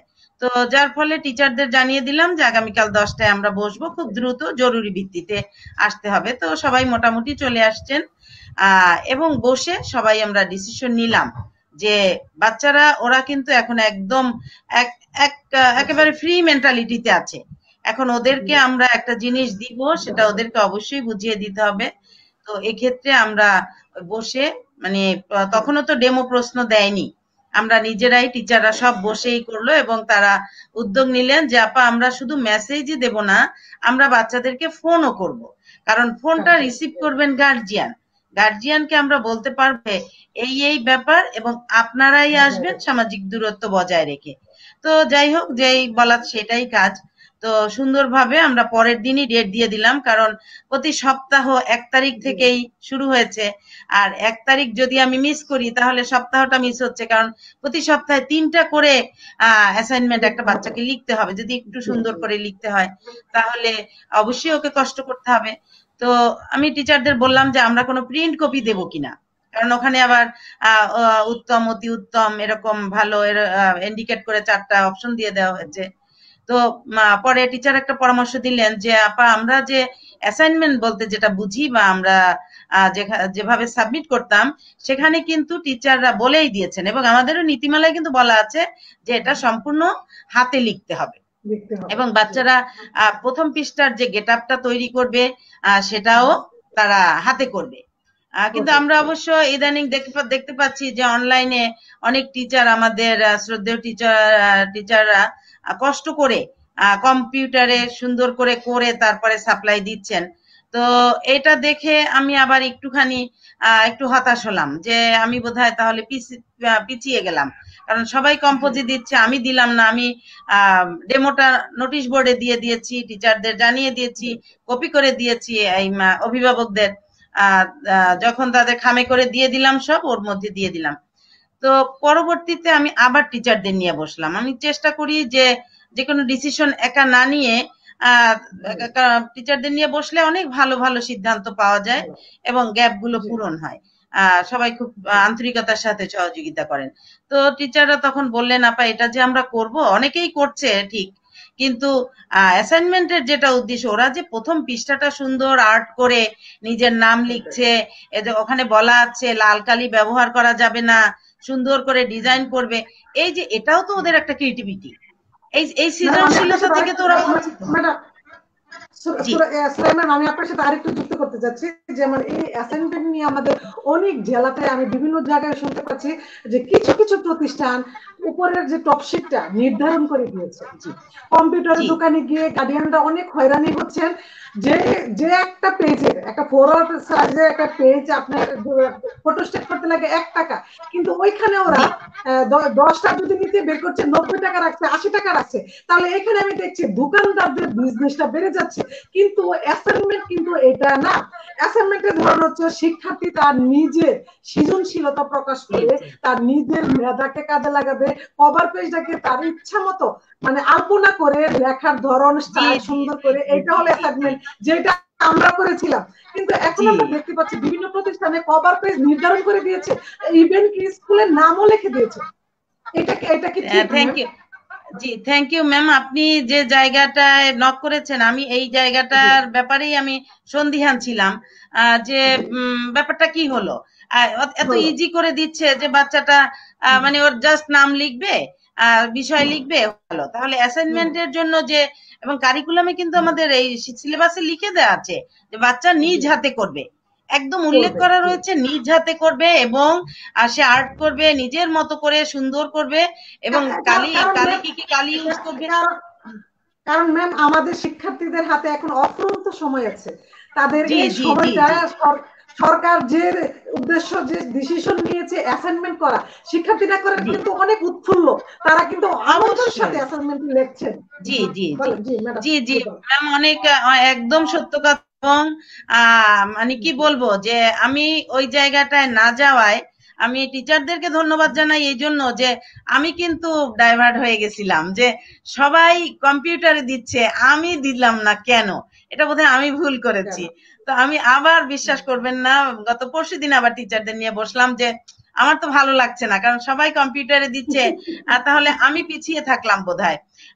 তো তখন আবার আমার স্যার ম্যাডাম পরামর্শ দিল যে না ম্যাডাম, যেহেতু অ্যাসাইনমেন্টের বিষয় যেটা, এটা বাচ্চা নিজের সৃজনশীলতা থেকে সে নিজের মতো করে সাজাবে, এবং এটার উপরে কিন্তু ওই উত্তম অতি উত্তম এটা চিহ্নিত করতে হবে। তাহলে আমরা যে পয়েন্টগুলোর ভিত্তিতে করব সেটা কভার পেজ, ভিতরের লেখা, ভিতরের গেট আপ সবকিছু মিলিয়েই হবে। তাহলে আমরা যদি উপরের পেজটা এভাবে দিয়ে দেই তাহলে তো ওদের সৃজনশীলতাটা অনেকটা কমে আসলো, ওরা নিজের চিন্তা চেতনা অ্যাপ্লাই করতে পারলো না। তো স্যার এবং আমি আমার যে 2 সপ্তাহের অলরেডি চলে আসছে, আগামীকাল 1 সপ্তাহেরটা জমা দিবে আর আগের সপ্তাহেরটা চলে আসছে, এবং এত সুন্দর বাচ্চারা আর্ট করে করে অ্যাসাইনমেন্ট গুলো জমা দিয়েছে, মানে চোখ জুড়িয়ে যায় ম্যাডাম। তো এইটা যদি আমি কম্পিউটার করে দিতাম আমি কিন্তু ওদেরকে বঞ্চিত করতাম, আমরা নিজেরা বঞ্চিত হতাম। তো এজন্য আমার ব্যক্তিগত ওপিনিয়ন, হয়তো যারা করছেন ওনারা ওনাদের দৃষ্টিভঙ্গিতে ওনারা হয়তো বা ঠিক করেছেন, এটা আমি ঠিক বলতে পারছি না, তবে আমার দৃষ্টিভঙ্গি হলো অ্যাসাইনমেন্ট মানি নিজস্ব চিন্তা চেতনার অ্যাপ্লাই, এবং সেটা করার সুযোগ আমাদের দেওয়া উচিত। এবং এই দেখা দেখি আমি কি বলবো, আমি 2-3টা অ্যাসাইনমেন্ট দেখলাম যে কম্পোজ করে দিয়েছে বাচ্চারা, মানে ভিতরের লেখাটা কম্পিউটার করে দিয়েছে। আমি এটা দেখে আমি টিচারদেরকে ইনফর্ম করলাম যে না। ম্যাম আমি আরেকটু যুক্ত করছি আপনার সাথে যে এই অ্যাসাইনমেন্ট আপনি বলেছেন যে কম্পিউটার করে দিয়েছে, হ্যাঁ এরকম কথা আমাদেরও কানে আসছে। এইরকম নাকি ইভেন্ট কোনো দোকানে পাওয়া যাচ্ছে, দোকানে রেডি পাওয়া যাচ্ছে, শুধু টাকা দিয়ে নিয়ে আসছে। এই যে স্যার ম্যাডাম, আমি আপনার কাছে আরেকটু বলতে চাচ্ছি যে আমাদের সরকারের, আমি দৃষ্টি আকর্ষণ করছি, আমাদের বর্তমান সরকার, আমাদের শিক্ষা বান্ধব সরকারের দৃষ্টি আকর্ষণ করছি, যেহেতু আমাদের সরকারই আমাদের কর্মমুখী শিক্ষার্থীদের উদ্দেশ্যে অ্যাসাইনমেন্টের ডিসিশন নিয়েছে। আমরা আশা করছি আমার সারা বাংলাদেশের প্রতিটা শিক্ষা প্রতিষ্ঠান, আমরা সরকারের দৃষ্টি আকর্ষণ করছি যেমন অ্যাসাইনমেন্টের ব্যাপারও একটি নির্দিষ্ট মানে ইঙ্গিত আসে যে এইভাবে অ্যাসাইনমেন্টটা করতে হবে, কোন শিক্ষা প্রতিষ্ঠান যেন তার ইচ্ছা মতো না করে। ম্যাম জি বলেন। জি জি, তবে এক্ষেত্রে আমরা ইদানিং ফেসবুকেও দেখতে পাচ্ছি অনেক পক্ষে বিপক্ষে মন্তব্য আসছে, এবং হয়তোবা মানে আমাদের শিক্ষা বান্ধব সরকার ডাইরেক্ট আর পরবর্তীতে কোনো নির্দেশনাও দিতে পারেন, আমি ঠিক জানি না।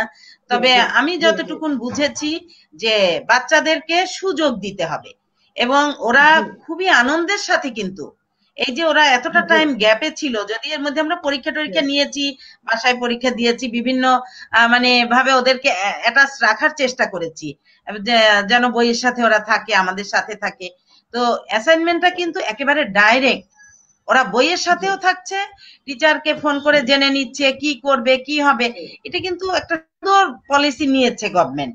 তো এই সুন্দরটাকে যেন আমরা আমাদের কিছু মানে সহজ কাজ মাথায় নিয়ে আমরা যেন অসুন্দর করে না ফেলি, কারণ আমাদের বড়দের চিন্তা চেতনা আর ছোটদের চিন্তার জায়গা কিন্তু এক নয়। ওদেরকে উন্মুক্ত ভাবে ওই মাটি নেড়ে নেড়ে ওদের কিছু বানানোর সুযোগ দেওয়া উচিত, আমার যেটা মনে হয়। এবং আমি এক্ষেত্রে অনেক সফল হয়েছি, এবং আমি কি বলবো যে কৃতজ্ঞ আমার সন্তানদের কাছে, আমার সকল স্টুডেন্ট এবং অভিভাবকরাও যথেষ্ট সহযোগিতা করছেন। কিন্তু ওই যে কারো কারো শুনে অমুকে দিচ্ছে ভাবে আমাদের দেওয়া উচিত। তো ইনশাল্লাহ এটা আমি কাটিয়ে ফেলেছি, এখন আশা করি সবাই চিন্তা করবে, যেটা সঠিক সেটাই করবে হয়তোবা। জি ধন্যবাদ ম্যাম। ধন্যবাদ ম্যাম। জি ম্যাম, আপনাকে অসংখ্য ধন্যবাদ। আপনি সুন্দরভাবে আপনি আমার প্রশ্নের উত্তর দিয়েছেন, আপনাকে অসংখ্য ধন্যবাদ জানাচ্ছি। আপনি আমাদের সঙ্গেই থাকবেন, আমি আবার পরবর্তীতে আপনার সঙ্গে যুক্ত হবো। এই পর্যায়ে আমি যাচ্ছি মাহমুদুল হক স্যার। আমাদের মাহমুদুল হক স্যার শুনতে পাচ্ছেন? স্যার আপনি ইয়ে করে নেন, আনমিউট করে নেন। মাহমুদুল হক স্যার, হ্যাঁ আমাকে কি শুনতে পাচ্ছেন এবার? আমি শব্দ শুনতে পাচ্ছি? জি জি জি শুনতে পাচ্ছি স্যার। এই যে আমরা আমাদের ইমাম গাজ্জালির আমাদের স্কুল, যে গার্লস স্কুল এন্ড কলেজে যে সুরাইয়া সুলতানা ম্যামের অনেক অভিজ্ঞতা আমরা শেয়ার করেছেন, আমরা শুনেছি যে অ্যাসাইনমেন্টের ব্যাপারটা নিয়ে। এই যে আপনার প্রতিষ্ঠানে অ্যাসাইনমেন্টের যে এটা কি নির্দিষ্ট করে দিয়েছিলেন না শিক্ষার্থীদের জন্য উন্মুক্ত করে দিয়েছিলেন? স্যার একটু শেয়ার করুন। জি ধন্যবাদ আপা, আবারও আপনাকে কিছু বলার সুযোগ দেওয়ার জন্য। বর্তমান সময়ে সবচেয়ে আলোচিত এবং সমালোচিত যে শিক্ষা অঙ্গনের বিষয়টা সেটা হচ্ছে অ্যাসাইনমেন্ট, শিক্ষার্থীদের জন্য ষষ্ঠ থেকে নবম শ্রেণী পর্যন্ত। তো আপা এই অ্যাসাইনমেন্ট আমার শিক্ষার্থীদের, আমার প্রতিষ্ঠানের শিক্ষার্থীদের দেওয়ার ক্ষেত্রে আমি জানি না এটা আমার মানে যে মানে সরকারের সকল পদক্ষেপের প্রতি সম্মান রেখে আমি একটু ধীরে হাঁটছি, মানে আমি 1 তারিখ থেকে শুরু করিনি। যখন আমার শিক্ষার্থীরা একের পর এক ফোন দিল, বললাম বাবা এই বিষয়টা নিয়ে আমি আগে ভালো করে অনুভব করি, অনুধাবন করি, আমি ডাউনলোড করি, সবগুলো দেখি, তারপরে তোমাদের দেব। তো আমি ওদের কাছে দেওয়ার আগেই একের পর এক খালি ফোন যে আমাদের কবে দিবেন, আমাদের কবে দিবেন। তারপরে আমি 2 তারিখে প্রিন্সিপাল স্যারের সাথে কথা বললাম যে স্যার এরকম তো একটা ঝড় বয়ে যাচ্ছে, সেক্ষেত্রে আমি কি করতে পারি, আমরা কি করব। আপনি বললাম স্যার এই বিষয়টা একবারে সম্পূর্ণ নতুন, আমার মনে হয় সব শিক্ষকদের নিয়ে একবার একটু বসা দরকার। যে স্যার আমাকে পারমিশন দিল যে আপনি অবশ্যই এটা, আপনি তো ভালো চিন্তা ভাবনা করছেন, তবে আমি যেতে পারবো কিনা আপনাকে বলতে পারছি না, আপনি আগামীকালই 11টায় সময় দেন, 11টায় সব টিচার আসুক, আমি পারলে যাব, না হলে আপনার মতো করে আপনি সব টিচারদের সাথে, আপনি সহকর্মীদের সাথে শেয়ার করেন। তারপরের দিনই মনে হয় আমি 11টার দিকে আবার ফের ওই আমার টিচারদের 29 জন টিচারেরই আমাদের একটা টিচার গ্রুপ করেছি এই মানে মেসেঞ্জারে, এই করোনা কালীন শুরু হওয়ার পরে মেসেজ দিয়ে দিলাম, এবং আমি পার্সোনালি প্রত্যেকটা টিচারের মেসেজ দিলাম যে আগামী 11টা মানে অ্যাসাইনমেন্ট সম্পর্কে বিশেষ আলোচনা সভা, নির্দেশক্রমে অধ্যক্ষ Pabna collectorate public school and college.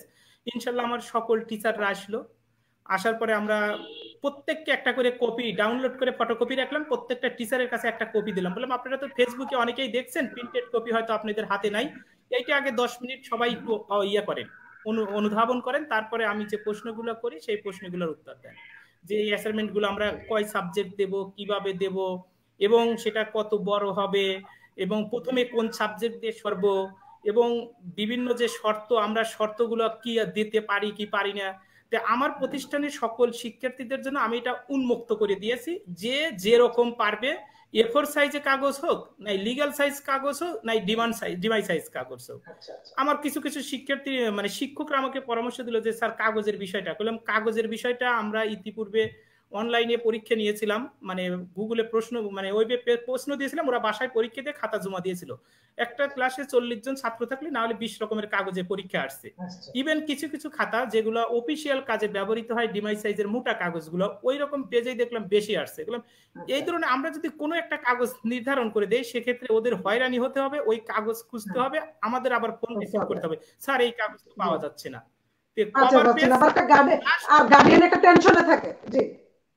হ্যাঁ, যে কভার পেজটা কিরকম হবে, জাস্ট ওরা যে কোনো প্রকার, আমি ওদের বলি যে তোমরা একটু ভালো সাইজের কাগজ দেখে 2 দিস্তে কাগজ 3 দিস্তে কাগজ যদি একবারে রিম ধরে নাও কিনতে পারো, 2-3 দিস্তে কাগজ সেলাই না করা অবস্থায় কিনে বাসায় রাখবা। যখন যেটা প্রয়োজন, আমাদের মূল্যায়ন পরীক্ষা হোক, সাপ্তাহিক পরীক্ষা হোক, সিটি হোক, এইচডব্লিউ, ওখান থেকে 3-4টে করে পেজ নিয়ে 2টা স্টেপলার করে খাতা বানাবা, কোনো ঝামেলায় জড়াবো না। তারপরে তোমরা কভার পেজে জাস্ট স্কুলের নাম, শিরোনাম, বিষয়, শ্রেণী, রোল, শাখা, তোমাদের যেভাবে লেখা লাগে তোমরা মানে যেভাবে পারো সেইভাবে লিখবে, কোনো নির্দেশনা নাই, জাস্ট মূল বিষয়গুলো থাকলেই হলো। আর টপিকস গুলো আমরা নির্ধারণ করে ফটোকপি করে একটা পেজের মধ্যে 3-4টা করে প্রিন্ট করে কাইটে এতটুকু করে করে স্লিপ ওদের হাতে ধরাই দিয়েছি। ওরা আমাদের অ্যাসাইনমেন্ট, প্রথম আমার অ্যাসাইনমেন্টটা আমি জমা পাবো আগামী রোববারে। আমি বললাম আপা যে আমি একটু ধীরে হাঁটছি, ধীরে হাঁটার কারণটা হচ্ছে পূজার ছুটির আগেই আমার স্কুলের 4 দিনের মানে গুগল ফর্মে এমসিকিউ পরীক্ষা 50টা পরীক্ষা দিবে, যেখানে নবম দশম শ্রেণীতে ছিল ফিজিক্স, কেমিস্ট্রি, বায়োবি এবং আইসিটি না ধর্ম, এই 4টে সাবজেক্ট, এবং ষষ্ঠ, সপ্তম, অষ্টমে ছিল বাংলা প্রথম, দ্বিতীয়, বায়োবি এবং ধর্ম। তো এই পরীক্ষার রুটিনটা আমি ফেসবুক পেজে ওদের ছুটির আগেই মানে দিয়েছিলাম। 4, 5, 7, 8 4 দিন 4টে পরীক্ষা দিবে গুগল ফর্মে। আমরা লিঙ্ক দেবো, একটা নির্দিষ্ট সময় পরিমাণ থাকবে, ওরা ওদের নাম, রোল সবকিছু লিখে সাবমিট করে দিবে, তারপরে আমরা নাম্বারটা ওদেরকে বলে দেবো। তো ওই কার্যক্রমটা যেহেতু আমি আগেই প্রচার করছিলাম, ওই কার্যক্রমের যাতে বিঘ্ন না ঘটে, এজন্য অ্যাসাইনমেন্টটা আমি একটু হলে দেরি করে শুরু করছি। প্রথম অ্যাসাইনমেন্টটা জমা পাবো বাংলা ইংরেজির আমি রবিবারে। ধন্যবাদ। ধন্যবাদ স্যার। আপনাকে আরেকটি প্রশ্ন আমি আপনার এই প্রশ্নের সাথে অ্যাড করছি। স্যার, সরকার, আমাদের বর্তমান সরকার, আমরা জানি আমাদের বর্তমান সরকার কিন্তু শিক্ষা বান্ধব সরকার। আমাদের শিক্ষার্থীদের কথা চিন্তা করে আমাদের বর্তমান সরকার অনেক পদক্ষেপ নিচ্ছেন যাতে আমার শিক্ষার্থীদের লেখাপড়ার ঘাটতি না হয়। স্যার, আমার আপনার কাছে প্রশ্ন, আমাদের বর্তমান সরকার আর কি কি করলে শিক্ষক ও শিক্ষার্থীদের সমন্বয়ে একটি অংশগ্রহণমূলক অনলাইন শিক্ষা ব্যবস্থা গড়ে উঠবে বলে আপনি মনে করেন স্যার? আর কি কি করবে? ধন্যবাদ আপা। আসলে এইটা কিন্তু একটা জাতীয় মানে ভাবে প্রশ্ন, এটা কোনো মানে সংক্ষিপ্ত ভাবে আসলে বোঝানো সম্ভব না, বা এক কথায় উত্তর দেওয়া সম্ভব না। এইটা আমাদের একটা জাতীয় সমস্যা, যে বর্তমানে কি ব্যবস্থা অবলম্বন করলে সবাই অংশগ্রহণমূলক শিক্ষায় অংশগ্রহণ করতে পারবে। এই মুহূর্তে সরকারের যেটা করা দরকার সেটা আসলে অতটা কিভাবে করবে সেটাই হচ্ছে প্রশ্ন। আমাদের ইন্টারনেটের যে সুযোগ সুবিধা, আমরা বলছি যে আমরা শিক্ষার্থীদের জন্য সেবা দেব, মান কমাবো, রেট কমাবো, এটা কিন্তু আমরা সেই করোনাকালীন প্রথম ধাপ থেকেই কিন্তু শুনে যাচ্ছি যে আমরা বিভিন্ন মানে ইন্টারনেট সেবাদানকারী বিভিন্ন সংস্থার সাথে কথা হচ্ছে। এটা কিন্তু আসলে বাস্তবে আজ পর্যন্ত মনে হয় আমার জানা মতে ফলপ্রসূ তেমন একটা হয়নি। শিক্ষক যেমন মানে এই যে আমরা যারা ক্লাস নেই, যাদের বাসায় ওয়াইফাই বা ব্রডব্যান্ড কানেকশন আছে, তারা 500, 700, 800 বা 1000 টাকা বিল দিলে চলে যায়। কিন্তু যারা প্রতিদিন মোবাইল এমবি কেনে, তাদের খরচটা কিন্তু আমার মনে হয় আরেকটু বেশি। তো সেক্ষেত্রে আমার শিক্ষা প্রতিষ্ঠানের যে সকল শিক্ষার্থীরা আছে, অনেক সময় 2-1 জন বলে যে স্যার মানে অতিরিক্ত খরচ রানিং সবসময় দেখা যায় না। তারপরে আমার প্রতিষ্ঠান যেহেতু শহরে, এখানে নেটের মানে সমস্যাটা খুব একটা হয়, কিন্তু আমাদের তো শুধু একটা শহর দিয়ে চিনতে হবে না, সরকারকে চিন্তা করতে হয় একদম পুরো বাংলাদেশকে নিয়ে। সেক্ষেত্রে প্রথম পদক্ষেপটা হচ্ছে মানে নেটের মানে সহজলভ্যতা এটা নিশ্চিত করতে হবে। আর যারা অসহায়, যেমন আমি মানে আমাদের উচ্চ লেভেলে যদি কথা বলি, যেমন আমার ছাত্র মানে বুয়েটে যারা পড়ে আমার স্কুলের ছাত্র, তাদের সাথে আমি একদিন একটি কথা বললাম, খুবই মেধাবী এক ছাত্র বলছে, স্যার আমাদের বুয়েট থেকে আমাদের পার মাসে 2500 করে টাকা দেয়। একজন স্টুডেন্টকে বুয়েট প্রতি মাসে 2500 করে টাকা দিচ্ছে মোবাইল খরচ বহন করার জন্য এবং আনুষঙ্গিক খরচ বহন করার জন্য। বুয়েটের প্রত্যেকটা ছাত্রকে মাসে 2500 করে টাকা দেওয়া হচ্ছে। তাদের কিন্তু কোনো অভাব নেই, যারা বুয়েটে যায় তারা নিজে পায়ে দাঁড়িয়ে ইনশাল্লাহ পড়াশোনা চালিয়ে যেতে পারে। কিন্তু ওই বুয়েটকে দিয়ে তো চিন্তা করলে হবে না, আমার গ্রামগঞ্জের বাচ্চারা কিন্তু 2500 কেন 25টি পয়সাও পাচ্ছে না ইন্টারনেট সেবাকে সহজলভ্য করার জন্য। সেক্ষেত্রে গরিব এবং অসহায় যারা আছে তাদেরকে কিভাবে সহযোগিতা করা যায়, আমার মনে হয় এই দিকটা এখন দেখার আমাদের সময় হয়েছে, যে বঞ্চিত অসহায় বঞ্চিত ছাত্রদের হাতে মোবাইল ফোনের ব্যবস্থা। মোবাইল ফোন আমার মনে হয় প্রায় 70 থেকে 80% বাসায় মোবাইল ফোন আছে, কিন্তু নেটের যে উচ্চ মূল্য এটা একটু কমানো দরকার। তাইলে আমার মনে হয় অভিভাবকরাও একটু সন্তুষ্ট হবে, শিক্ষার্থীরাও একটু উপকৃত হবে। স্যার ধন্যবাদ। স্যার আমি আপনাকে আরেকটি প্রশ্ন করছি। স্যার মাহমুদুল হক স্যার, আপনাকে আমি আরেকটি প্রশ্ন করছি। আপনি তো একজন বর্তমানে যে অনলাইন যোদ্ধা, একজন শিক্ষা যোদ্ধা হিসেবে কাজ করছেন। স্যার একজন অনলাইন শিক্ষা ফাইটার হিসাবে আপনি যে নিজে উদ্যোগ নিয়ে অনেক কিছু করেছেন, আপনি বলেছেন আপনার শিক্ষা প্রতিষ্ঠানে আপনার অন্য কলিগদেরকে আপনি কম্পিউটার শিক্ষা দিয়েছেন বা কিভাবে কিভাবে করতে হবে সে সম্পর্কে ধারণা দিয়েছেন। স্যার আমার প্রশ্ন, একজন অনলাইন শিক্ষা ফাইটার হিসাবে সকল সহকর্মীর পক্ষে আপনার ঊর্ধ্বতন কর্তৃপক্ষের কাছে আপনার নিবেদন কি করবেন স্যার? মাহমুদুল হক স্যার। আমার সকল মানে সহকর্মীর জন্য ঊর্ধ্বতন কর্মকর্তার কাছে আমার কি নিবেদন? ধন্যবাদ আপা। আমার প্রতিষ্ঠানের সকল সহকর্মী, আমি আপনাকে ইতিপূর্বেই বলেছি যে আমার প্রতিষ্ঠান প্রধান আমাকে বলেন যে আপনি একা কিছু করলেন ওটা আপনার সফলতা নয়, আপনি যখন আরো 5 জন কলিগকে নিয়ে যাইতে পারবেন সাথে তখন আপনার সফলতা। আমি যখন বাতায়নের সেরা কন্টেন্ট নির্মাতা হলাম, কেউ কিছু করছে না, আপনি কিছু একটা করছেন, তাই আপনি এই সফলতাটা পাইছেন। যখন আমি একটু এর কুইজ প্রতিযোগিতায় দুইটা কুইজ প্রতিযোগিতা, একবার ভাষা প্রতিযোগিতা, একবার কুইজ প্রতিযোগিতা, দুইটা কুইজ প্রতিযোগিতায় সারা বাংলার মধ্যে মাধ্যমিক গ্রুপে 100 জন করে যখন ঘোষণা করলো, এক গ্রুপে 33 জন আর এক গ্রুপে 36 জন যখন টিকলো, স্যারকে যখন ওই নিউজটা দিলাম, ভাই আপনি আবার প্রমাণিত করলেন যে দেশের শিক্ষক সমাজ কিছু করছে না। আবার আপনি প্রমাণ করলেন যে কেউ কিছু করছে না। যদি করতো আপনি 36 জন টিকাতে পারতেন না।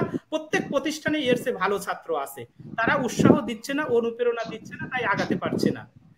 আমার সহকর্মীর জন্য আমি প্রধানকে আজ থেকে 5 বছর আগে যে আহ্বান ল্যাপটপ হওয়া দরকার, স্যার বললেন যে কিভাবে ল্যাপটপ করা যায়। আমার প্রত্যেকটা কলিগকে মাত্র মাসে 1500 টাকা করে তাদের বেতন থেকে নিয়ে প্রত্যেকটা কলিগকে ল্যাপটপের ব্যবস্থা করে দেওয়া হয়েছে 3-4 বছর আগে প্রত্যেককে। তারপরে মানে যখন মানে ক্লাস আপলোড করবে এমএমসি তে, যার যার মোবাইলে খরচ 2 বছর 3 বছর আগেই ওয়াইফাই কিনে পুরো ক্লাসটাকে ওয়াইফাই, যে তাদের স্কুলে এসে তারা সারাদিন যাতে স্কুলের ওয়াইফাইটা ব্যবহার করতে পারে। তো ইনশাল্লাহ আমার প্রতিষ্ঠানের আমি ভাগ্যবান যে আমি যখন যে চাওয়াটা আমার প্রতিষ্ঠান প্রধানের কাছে চাচ্ছি, সে তার চেয়ে বেশি দেওয়ার চেষ্টা করে। তার কথা যে আপনি শুধু আপনার সাথে কতজনকে নিতে পারছেন সেটাই আপনার সফলতা। ধন্যবাদ ধন্যবাদ ধন্যবাদ মাহবুব স্যার, ধন্যবাদ আপনাকে, অসংখ্য ধন্যবাদ। এই পর্যায়ে আমি যাচ্ছি আমাদের উপজেলা মাধ্যমিক শিক্ষা অফিসার আমাদের Wahiduzzaman sir. Wahiduzzaman sir, sir আমাকে শুনতে পাচ্ছেন? স্যার এই এটা আনমিউট করে নিতে হবে। হ্যাঁ শুনতে পাচ্ছি। স্যার আমরা কিন্তু মাহমুদুল স্যারের কাছ থেকে স্যার আমরা অনেক অভিজ্ঞতার কথা শুনতে পাচ্ছি। স্যার এখন আমার আপনার কাছে প্রশ্ন, আমাদের অনুষ্ঠানের প্রায় শেষ পর্যায়ে আমরা চলে আসছি। আমাদের অভিভাবকের কাছে আমাদের প্রশ্ন, বর্তমানে শিক্ষা ঘাটতি পূরণের জন্য পরবর্তীতে পদক্ষেপ কি হতে পারে স্যার? ধন্যবাদ আপা। আসলে আমরা পরবর্তী কথাটা তো পরবর্তীতেই থেকে যাচ্ছে, কারণ হলো কোভিড-19 এর কারণে আমরা একের পর এক কিন্তু শিক্ষা প্রতিষ্ঠানের বন্ধের সময়সীমা বৃদ্ধি করেই যাচ্ছেন। বাধ্য হয়ে করতে হচ্ছে। আমাদের মমতাময়ী শিক্ষামন্ত্রী, মাননীয় প্রধানমন্ত্রী এটি করছেন আমাদের ভবিষ্যৎ প্রজন্মের ভালো দিকটা চিন্তা করে। সারা পৃথিবীতে কখনো কখনো কমেছিল, কিন্তু গত কয়েকদিন ধরে আবার এর সংক্রমণের হার অত্যন্ত বেশি।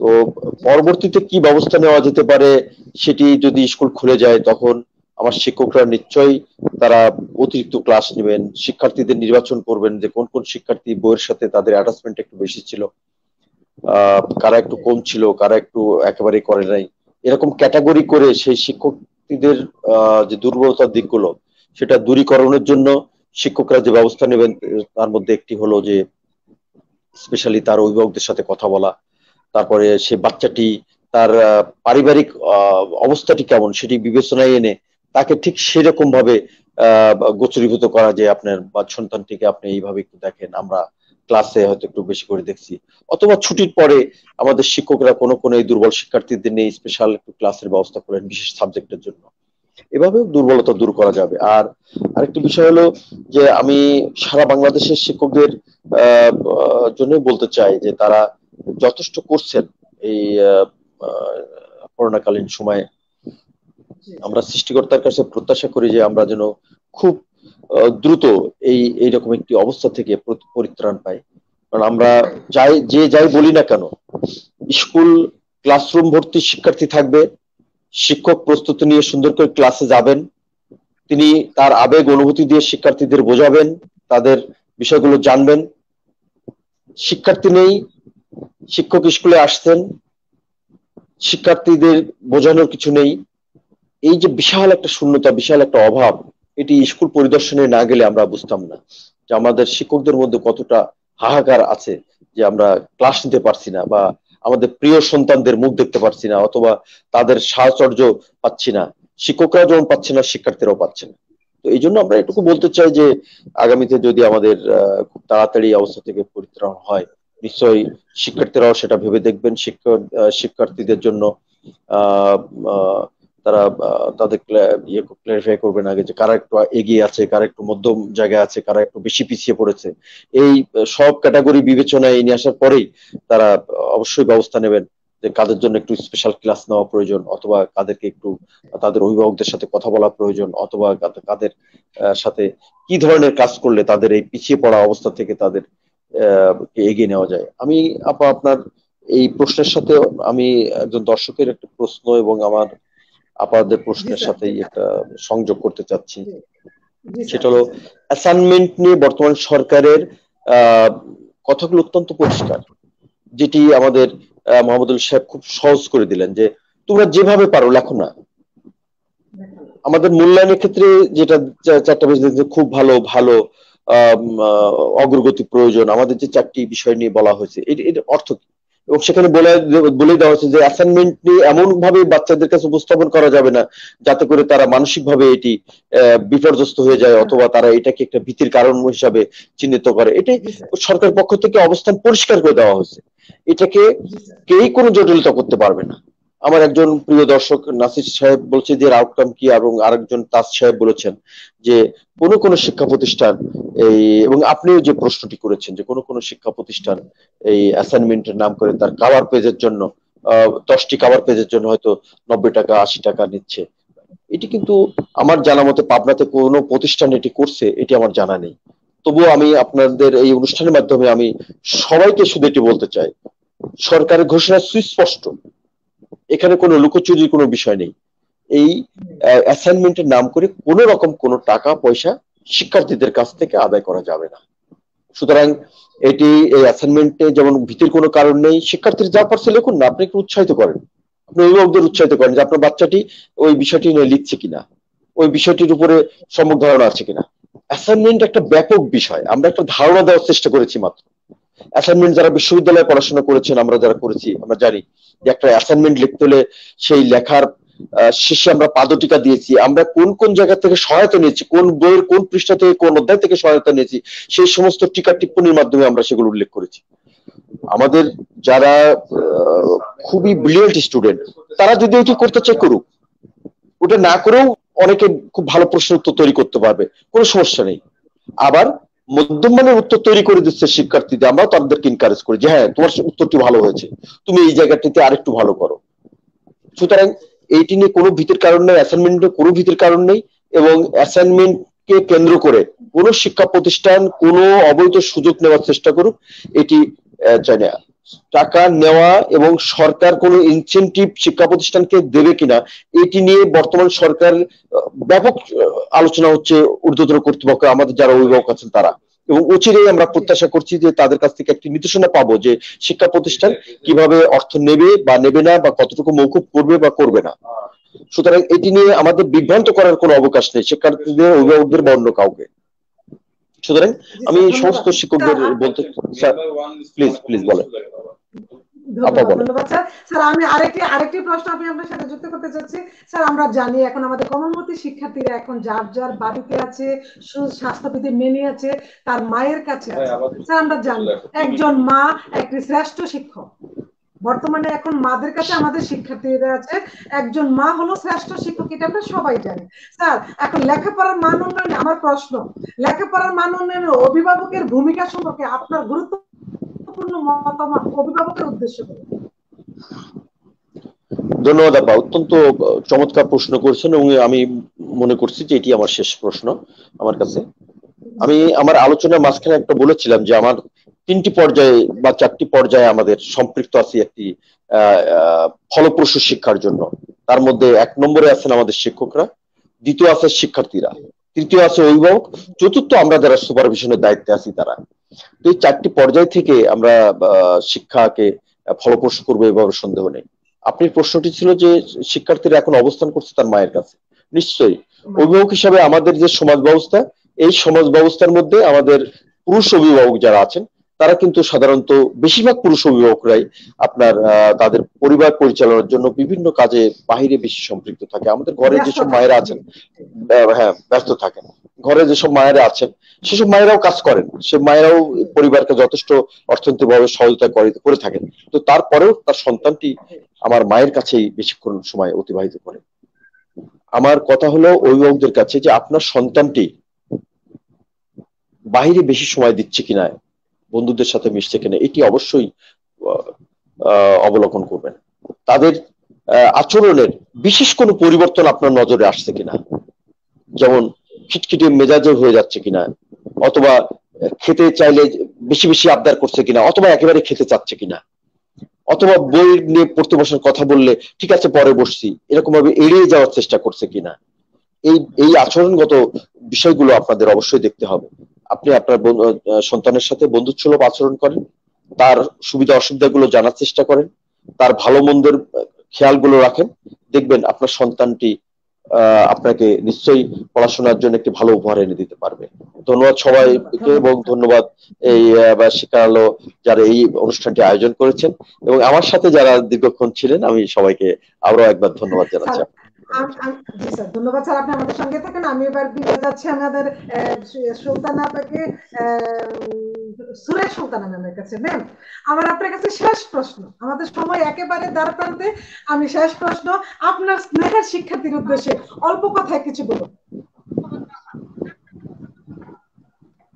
হ্যাঁ, ধন্যবাদ আলোচনার আপা, অনেক প্রাণবন্ত আলোচনা শুনছিলাম। আপনাদেরকে অনেক অনেক অভিনন্দন আমাদের স্যারদের মাধ্যমে এত কিছু জানার সুযোগ করে দেওয়ার জন্য।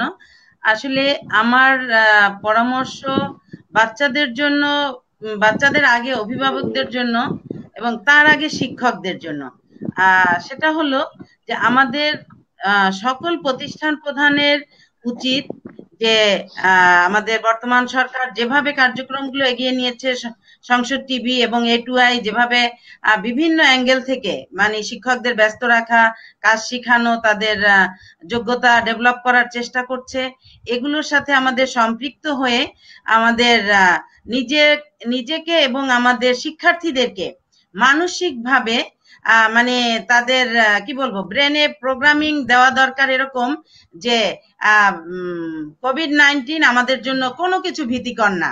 এখন এটা একটা সময় আমরা পার করছি, এই সময়টা আমাদের অচিরেই কেটে যাবে, তবে এই সময়টাকে আমাদের এনজয় করা উচিত এবং সেটা যে লেভেলে রয়েছে সেই লেভেল থেকে। টিচার তার দক্ষতা বৃদ্ধি করে লাইফকে সমৃদ্ধ করবে, স্টুডেন্ট সে তার স্কিল তার পড়াশোনার প্রতিটা সাইড ডেভেলপ করবে, এবং এরকম কোনো মানে ভীতি মাথায় না নিয়ে যখন যার কাছ থেকে হেল্প নেওয়া দরকার, সেটা হতে পারে মা, হতে পারে বাবা, হতে পারে টিচার, সেখান থেকেই সে সহযোগিতা নিবে। তাহলে দেখা যাবে যে এই এই মানে প্যান্ডামিক মেন্টালিটিটাই তাদের মাঝ থেকে সরে যাবে। কারণ আমি আমার বাচ্চাদেরকে সত্যিকার অর্থে সবসময় বলি, যেহেতু আমার কয়েকটা ক্লাব আছে, আমি ক্লাবের বাচ্চাদের সাথে রেগুলার মিট করি মানে মাধ্যমে, তো আমি ওদেরকে বলি যে তোমাদের এখন কোনো কাজ নাই, ধরে নাও সবার সাথেই কোভিড-19 আসবে বা আসছে, এখন একে বিজয়ী মানে জয়ী করে আমাদের এগিয়ে চলতে হবে। এজন্য তোমাদের ইমিউনিটি বৃদ্ধি করা দরকার, তোমাদের শারীরিক ডেভেলপ করা দরকার, এবং মানসিক উন্নয়ন দরকার, যাতে কোনোভাবেই তোমরা কাবু হবে না, বরং কোভিডকে তোমরা কাবু করবে। পাশাপাশি তোমাদের পড়াশোনাটা ডেভেলপ করা দরকার। জি, এভাবেই আমরা চেষ্টা করছি। আরেকটি কথা, অনেক ধন্যবাদ আপনাদের সবাইকে। আমাদের শিক্ষার আলো বিশেষ, এটা একদম আমাদের প্রশ্ন না, এটা শিক্ষার আলো বিশেষ টক শো অনুষ্ঠানে এসে আপনার কেমন লেগেছে, আপনার এই মনের কথা এবং আমার দর্শক শ্রোতার উদ্দেশ্যে একদম সংক্ষিপ্ত আকারে মনের কথা প্রকাশ করুন। অনেক ধন্যবাদ আপনাকে। আসলে আমি এ যাবত অনেকগুলো লাইভ প্রোগ্রামে অ্যাটেন্ড করেছি, তো আজকের প্রোগ্রামটা যেন আমার কাছে মনে হয়েছে অনেক অনেক অনেক গুণ শ্রেষ্ঠ। আমার সাথে যে আমার নাসিরউদ্দিন স্যার রয়েছেন, স্যার অনেক কিছু মানে জানতে চাচ্ছেন, মানে আমি জবাব দিতে পারিনি। স্যারকে অভিনন্দন, স্যার আমাকে এই লাইভ দেখিয়েছেন, এর জন্য কৃতজ্ঞতা। আর মারুফ সাহেবের উপরে তো অনেক অনেক কৃতজ্ঞতা। আর বিশেষ করে এই মানে শিক্ষার আলো যে কাজ করছে এবং প্রতিদিন প্রোগ্রাম এবং দুটো করে প্রোগ্রাম, এটা একদম মানে কি বলবো যে অস্বাভাবিক কঠিন, কিন্তু আপনারা সহজ করে তুলেছেন। এই জন্য যাতে সারা বাংলাতে টেকনাফ থেকে তেতুলিয়া পর্যন্ত সমস্ত উপজেলায় যাতে পৌঁছে যায়, এবং আমরাও চেষ্টা করব আমাদের পরিচিত সার্কেলকে দ্রুত আপনাদের সাথে যোগাযোগ করে এরকম প্রোগ্রামে অংশগ্রহণ করানোর, যাতে তাদের চিন্তা চেতনাগুলো আবার আমরা আমাদের মাঝে গ্রহণ করে আমরা আমাদের বাচ্চাদের জন্য সমৃদ্ধ করতে পারি। তো আমি আবারও সবাইকে ধন্যবাদ জানাই, এবং আমরা যেন এগিয়ে যাই, সবাই সুস্থ থাকি, সাবধানতা অবলম্বন করি, যে 3টা বৈশিষ্ট্য আমাদের মেনে চলা উচিত, সেগুলো যেন আমরা এবং আমাদের শিক্ষার্থীরা মেনে চলে ইনশাল্লাহ আমরা এগিয়ে যাই। আপনাদের জন্য অনেক অনেক শুভকামনা।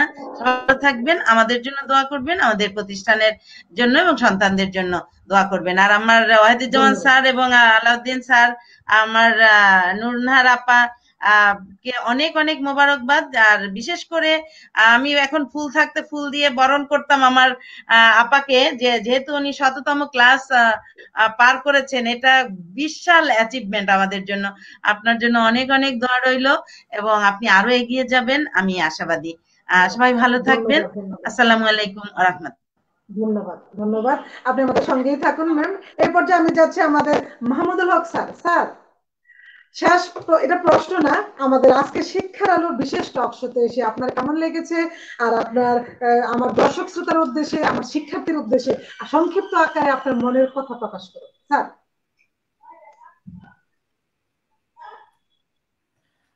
ধন্যবাদ আপাকে। আপনার প্রথম প্রশ্ন আছে শিক্ষারালো.com-এ এসে আমার কেমন লেগেছে। আসলে যে জিনিসটা প্রথম পাওয়া যায় তার অনুভূতিটা নিশ্চয় অন্যরকম থাকে। এরকম কোনো লাইভ টক শোতে আসবো আসলে এরকম কখনো চিন্তা করিনি এই সাম্প্রতিক সময়ে। তারপরে শিক্ষারালো.com-এর মানে ইয়াতে মানে মানে পরিচালনায় যে টক শোতে আজকে আসছে, এটা এরকম কোনো লাইভ সেশনে আমার প্রথম আসা। সেক্ষেত্রে আমার অনুভূতিটা সত্যি অসাধারণ।